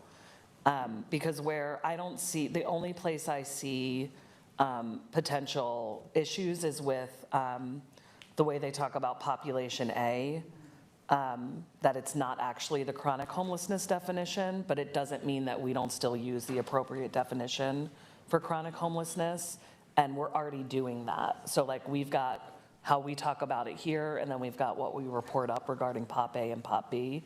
I think that Pop A should actually align with chronic homelessness, but I don't get to be the decider of that. But that's the only one that I've seen any sort of tension. This has more been internally at the county where we've had folks talk about rapid rehousing, but they're using long-term vouchers as opposed to rapid rehousing dollars.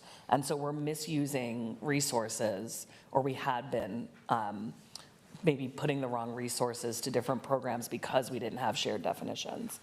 So yeah, I think if there's other specific ones that we're worried about with Metro, I'd be happy to talk about those. Okay, great. And I see Jillian Choney has popped down here to share. Did you? You brought it for the next one. Different one? Okay, great. You were here. I was like, oh, more thoughts. Okay. Okay. She's missing all the fun in the back. She's here for number 31. Number 31, homelessness response system evaluation. So we kind of talked about it a little bit in connection with some of the other budget notes earlier. So this one is the kind of assessment of what is city responsibilities, what is county responsibilities, but it also explicitly calling out that we can't just focus on the front end of homeless services. We need to look at the back end as well, and looking at how we get our folks into affordable housing, which we don't develop, but our cities do. Is that that's like a super short synopsis, because I know there's a lot more language in there, but I think folks get the gist. Okay, any feedback or comment? This is doable. Absolutely none. It's a nice continuation of the roles and responsibilities work session we had earlier this year. Can you? Yeah, if folks have questions, please, this is the time. I was just asking you, Chair, whether the commission can direct these. No, the commission can request that the chair do, so we'll just update that language to make it Jenny Madcor approved. Okay, great. Thank you for pointing that out. I actually had asked my staff to take a look at that a little bit earlier for all them. So the other question I would have is, so this is primarily an internal evaluation, like we're evaluating ourselves. That's No, not 31. 31 is including our partners. So where there is that shared work. So this is a continuation, I think, as Jillian was saying, it's kind of a continuation of our last joint city-county session around roles and responsibilities. And a great recent example of how that it's always ongoing work, honestly, with the city of Portland in particular, is the eviction prevention press release that just went out yesterday with the $5 million that the city council actually, I think you're answering a different question. It's like the evaluation we're doing ourselves. This isn't some sort of external evaluation. Yeah. So it's like we're evaluating ourselves. Yes, sorry, Okay. I missed that. No contract perceived. This is for this one. I mean, the only flavor I would add to that is sort of the back end, like at the end of the day, particularly when you think of the continuum that we presented on that graph for the roles and responsibilities. I think eviction prevention, some of the public space management pieces, the housing placement, the housing production, some of it is very easy. We have things to work out but I feel good about them. The adult shelter system is a little bit of a different story, and perhaps a third party who could come in and say, this is really the way it should be, like, might be helpful. I think you're just making want it to more complicated than the question I'm asking, because I'm just asking, who's doing the evaluation? And it appears it's the chief operating officer, the homeless response Yes. system, and the department. Yeah. Sorry. Yep. I didn't mean to cut you off, but it's just like, Okay, so, I think it was a shorter answer than. all right, so it sounds like HRS, this is okay. If you guys are looking at this, just if there's any issues as you're doing your, okay, great. Number 31. That's the one we just did. I'm sorry, number 32. So 32, this is a essentially holding dollars for a new space for the North Portland Day Center that is larger than 800 square feet, has emergency exit or exits, and is able to have a higher capacity than the current location. Wouldn't this be a budget amendment if we're moving money into contingency versus a budget note?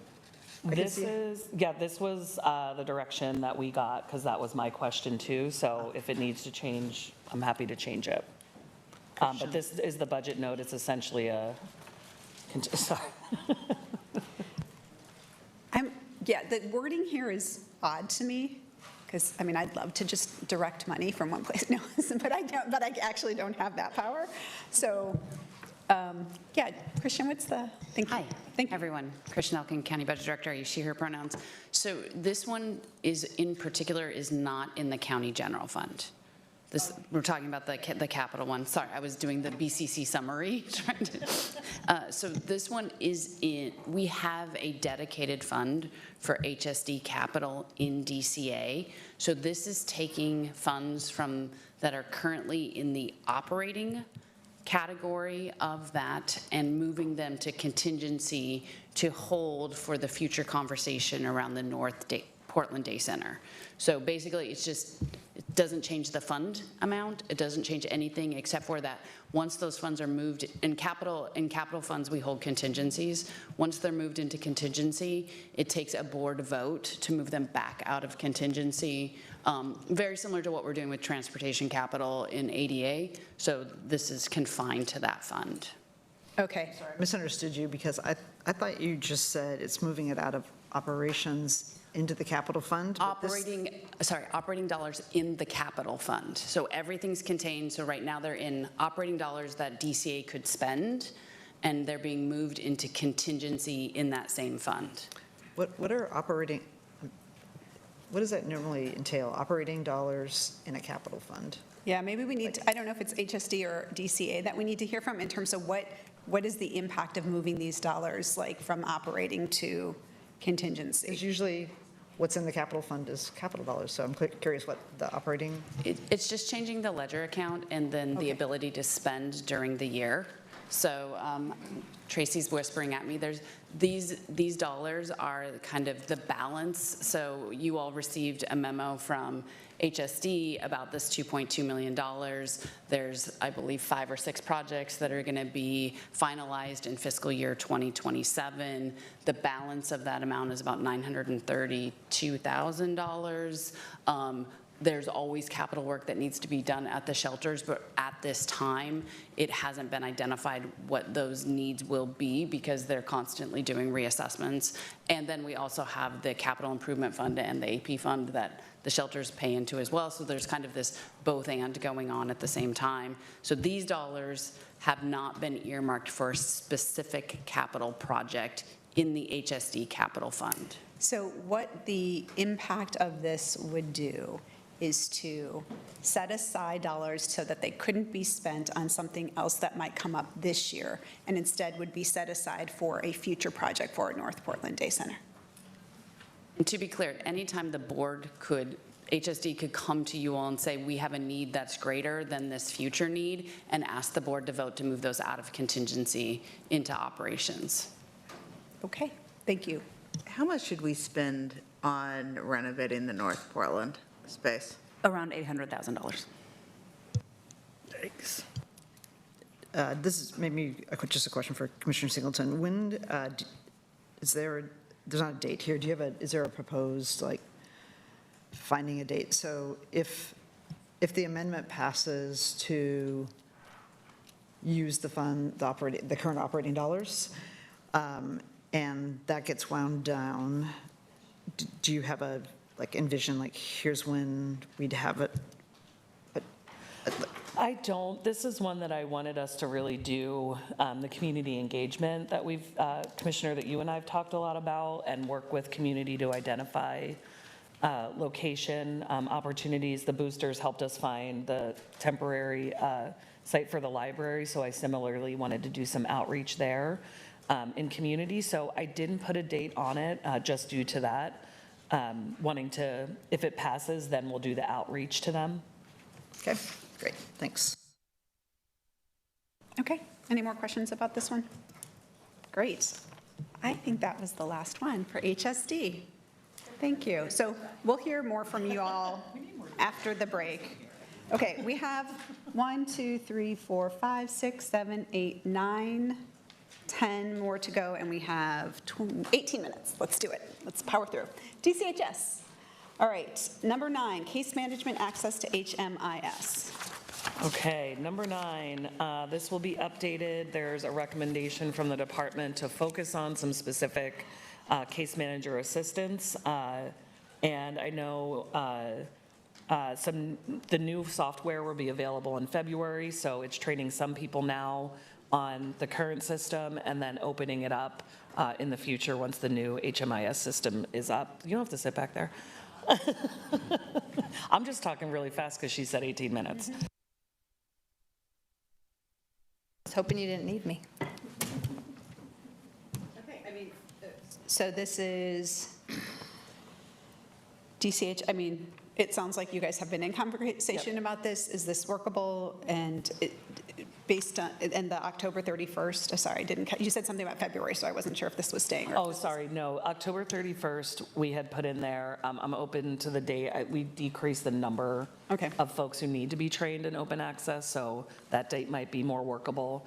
It's the new, and maybe I need to put this into an updated budget note, but the new HMIS system will be available February-ish, and so not wanting to train all the DCHS case managers on this system and then have to retrain them again in a couple of months.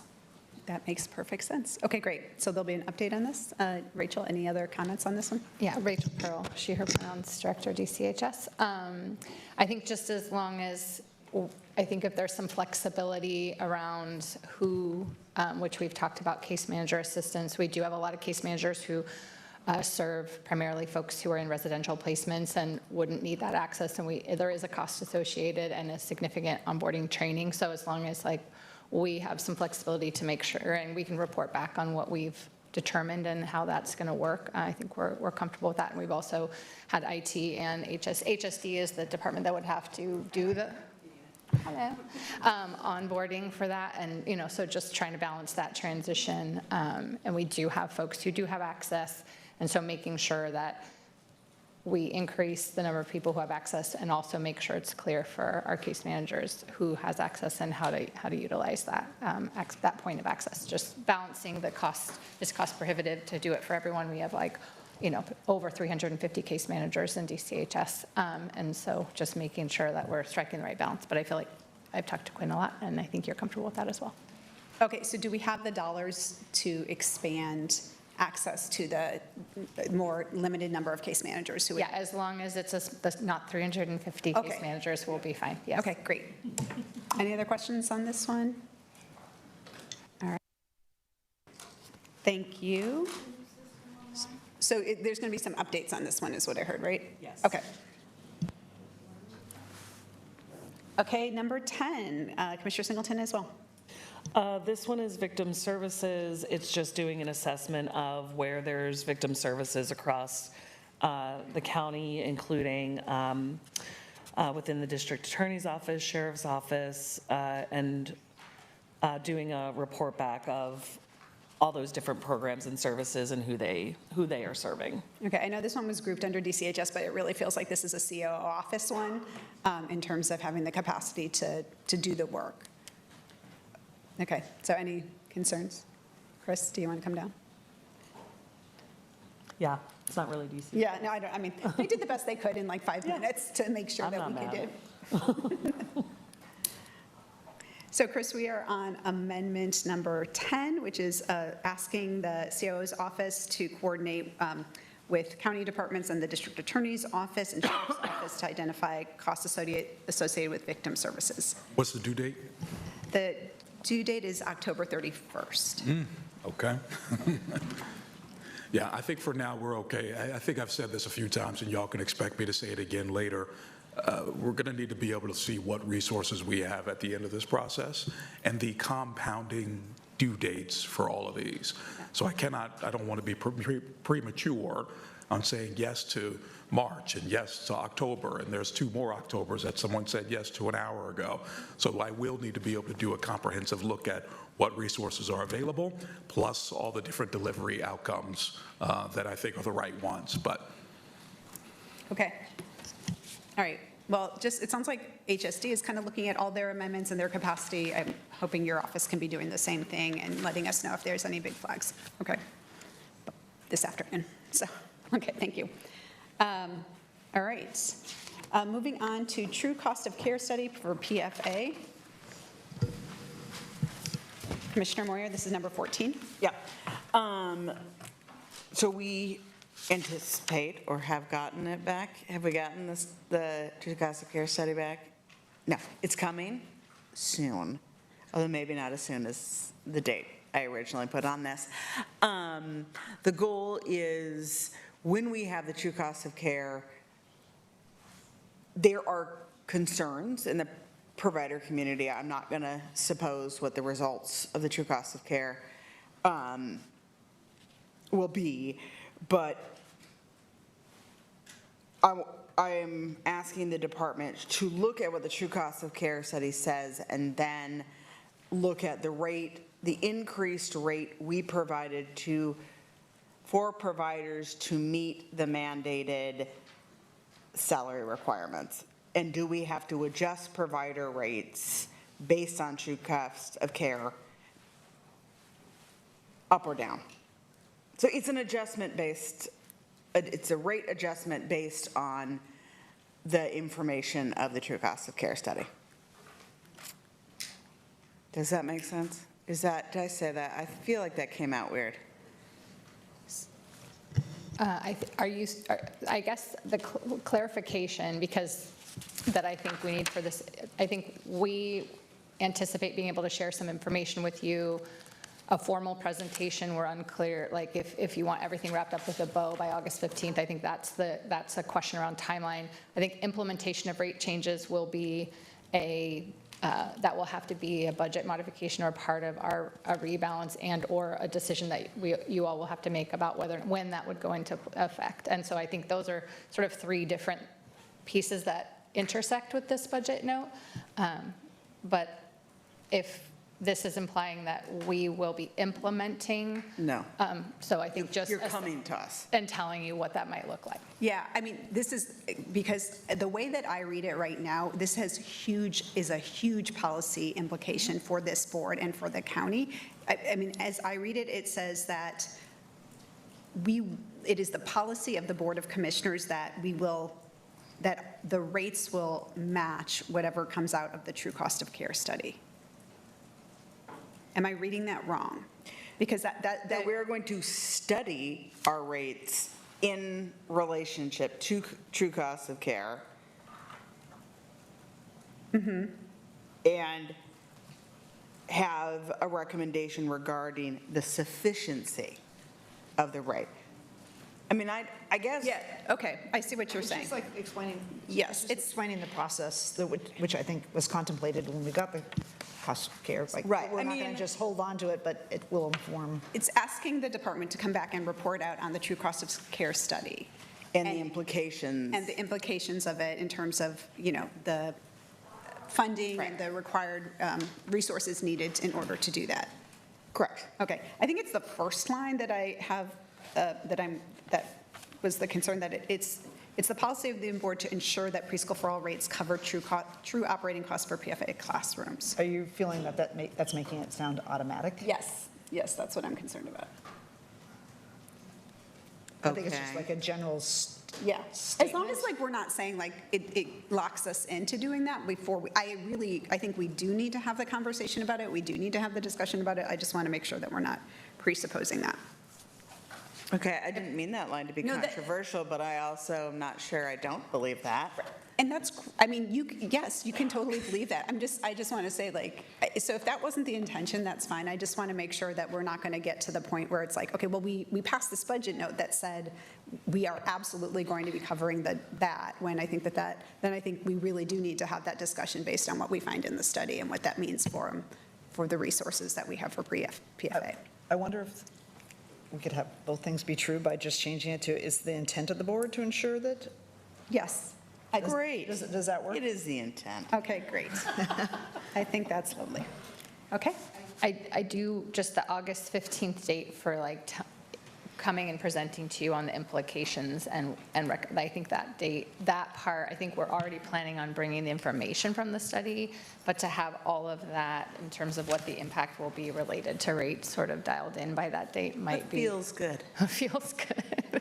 Or doable. I mean, You don't want me to tell you what feels good. In the fiscal Yes, definitely that.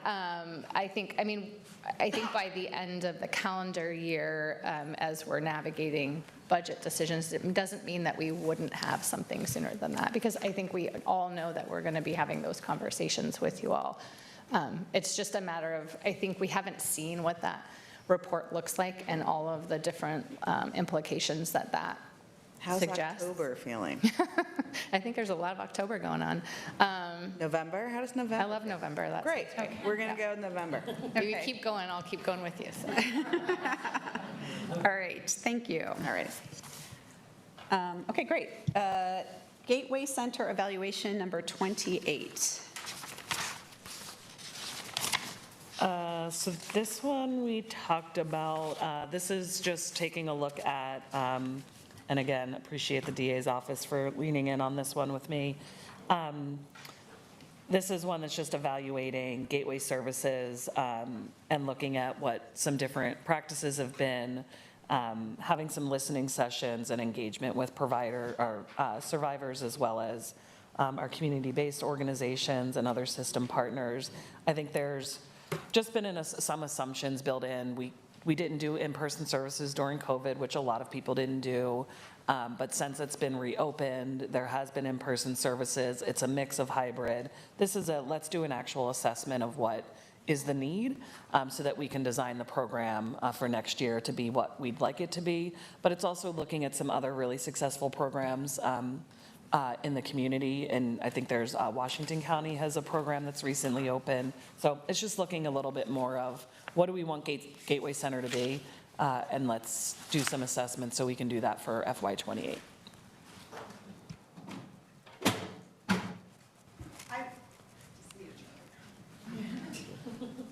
I thought I was going to make it through. I did not.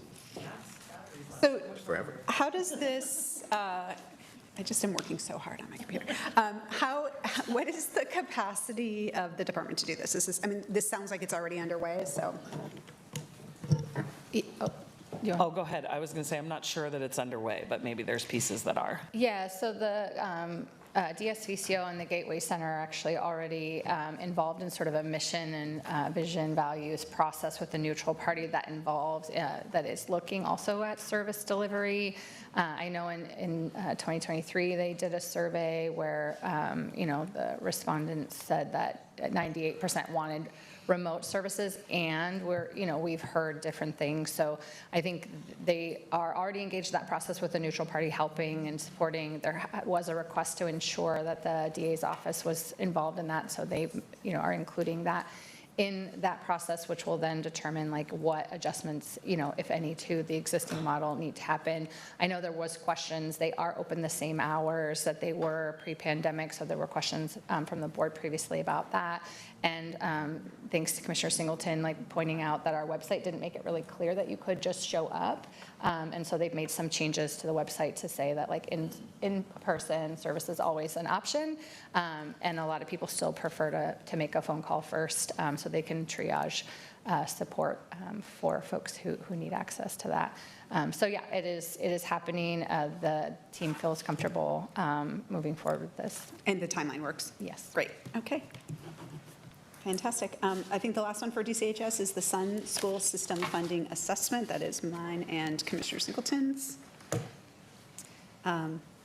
This one reports back on, I mean, it basically is just like trying to figure out a better funding for all of the Sun school system, knowing that not just the county, but the city, the school districts, other funders for Sun systems are all facing pressure on our budgets, and really how can we best leverage those resources and make sure that we are meeting the goals of the Sun school system. So I think, for this one, I've been talking to Walter and Lori about just, you know, Sun is a really large service delivery program, has a lot of different jurisdictions engaged. So the timing for all of these parts, I think there's an element of doing this in rounds that I don't know that we're going to have all of the entire assessment of like how we can realign service delivery.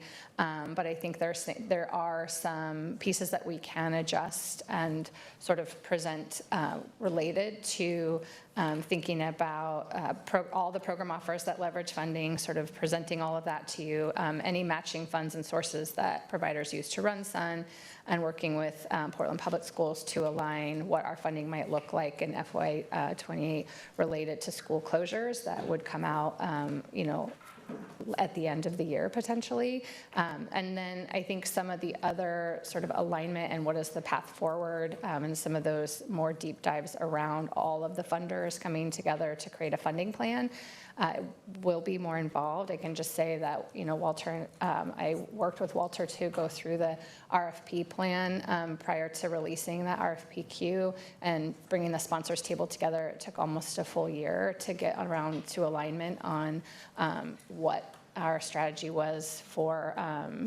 priorities related to that RFPQ. So I do think there may be a potential budget impact of needing to bring in a neutral party facilitator to navigate those conversations. They are complicated conversations with different priorities from different folks.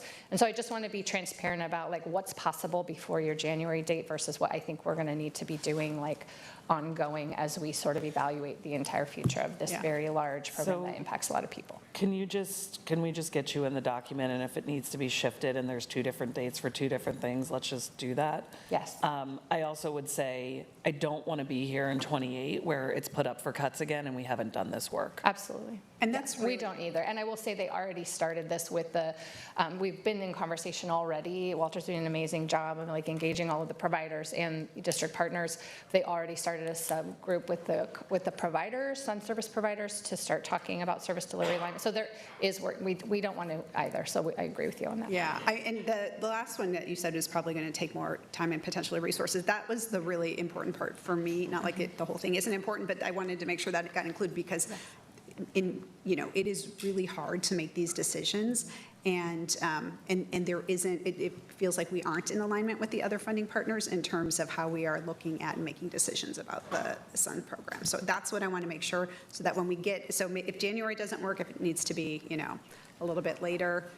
But I don't want the county to have to be in a situation where we're making decisions, but that feel out of line or out of balance with the decisions that are being made for other partners. Yes, and we don't want to overcommit and underdeliver on what your expectations are related to this budget note. So I think that's just wanting to make sure we're all on the same page and we have clarity around what's expected and what we can, provide by January versus what would make sense by January versus sort of continuing, because we just need to be on a continuous improvement. I'll get you into the document, and we can do that and provide some updates. And I think the last thing I would say is if something like a facilitator is needed, I think it would be great to see if we could get all of the funding partners to put a little bit into that, since it is going to be a shared.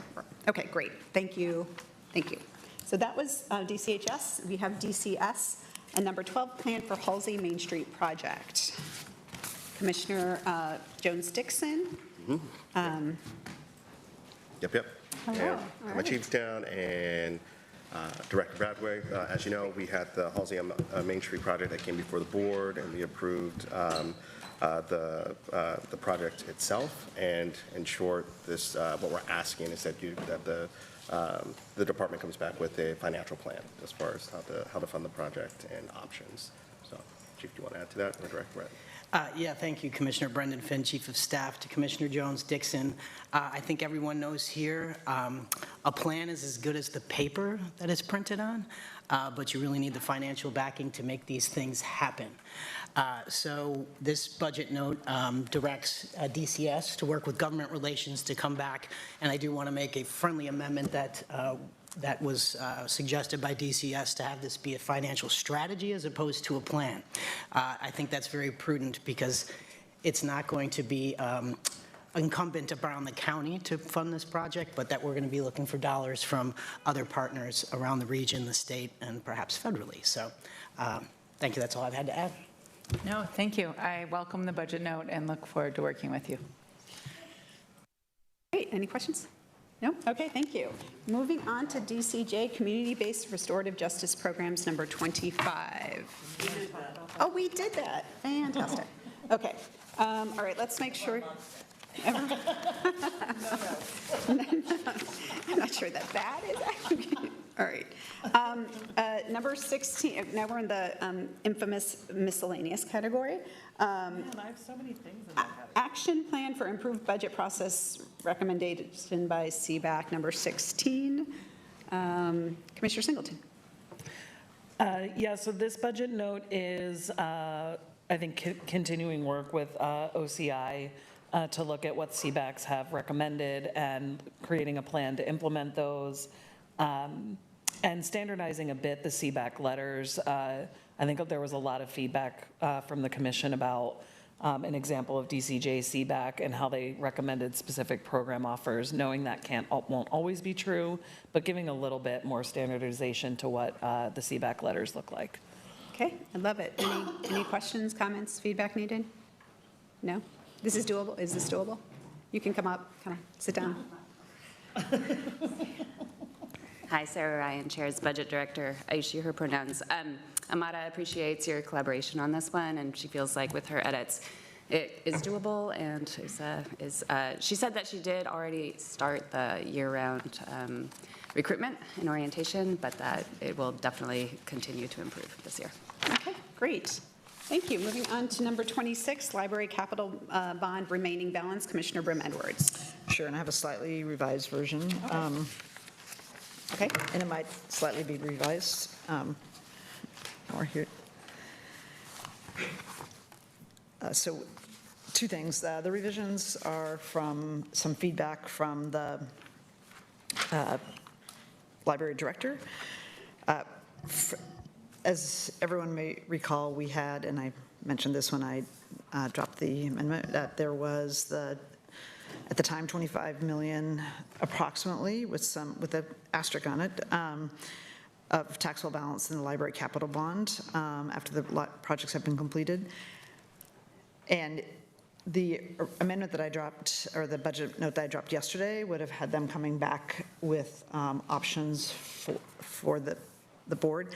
What I've added is what their process, I still have them coming back to the commission as the library district.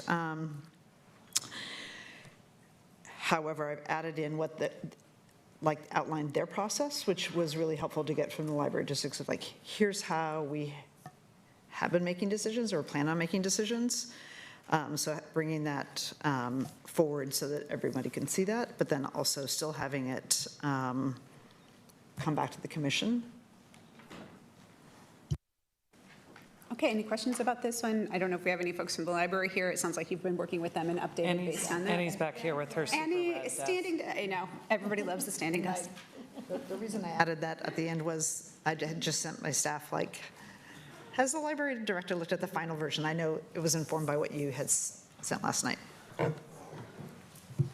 Yeah, and so I reviewed the budget note, provided that additional feedback. We're happy to come back as asked in the budget note to the commission to describe both our criteria that we're utilizing and process we're utilizing for decision-making related to contingency funds, but also the actual recommendations, because we're currently vetting additional options that are sort of larger options that are in process of being vetted. So I think that August date is reasonable for us to come back to the board with our sort of final recommendations. Also noted in, just for awareness, that additional contingency, much of it is currently earmarked to address project risk and closeout. And so we may not have. It's the asterisk I was referring to. Yes, exactly. Yeah, so we may not have the full understanding in August of the total amount that actually will be available because project closeout will still be continuing. And so we need that contingency for legal risk, things like that, so. Yes, that definitely can come up at the end of these major projects, so appreciate that. Yeah. And so this August date works, August 14th to report out? Yep. Okay, great. Okay, thank you. And just maybe this is a question for Christian. So this is a budget note. Should we adopt it during R5, or do we need to adopt it during the libraries pieces? We can do this one as part of the county because this Okay. is the library department and the Department of County Assets and the Department of County Management. Okay, great, thank you. Okay, is that, there? I see one, the Gateway Service Center, did we already cover that one, or was there a new one around that? I think that's the one that was dropped this morning, yes? Yes. I think this is yours. Did we already talk about your Gateway Service Center? Oh, 8 ways, yes. Yes. 82nd, sorry. Yes. Okay. I think a reference. Yes, I don't, yeah. Well, since I just dropped it and explained it this morning. Yeah. And. Oh, it was just who's going to do the work. I think Yes, and I'm going to answer that after lunch. Okay, great. So let us move on. So yay, we got through all the budget notes, at least touched on all of them. It sounds like there is a lot of work to do. I've had a request from multiple offices to have a 90-minute break before we reconvene. Doing that so that all this good work can get done and people can eat their lunches and eat, so nobody shows back up angry at the end. We'll reconvene at 1:30. I will say, I think we are going to lose some staff this afternoon because of conflicts starting at 2 and 2:30. So if the employment services amendments are ready by then, and why don't we start with that so we can have the right people in the room for that conversation, and then we could talk about any more updates to amendments and budget notes that have happened over the lunch hour. Does that sound good? Okay, great. All right, so we are going to be in recess and reconvening at 1:30.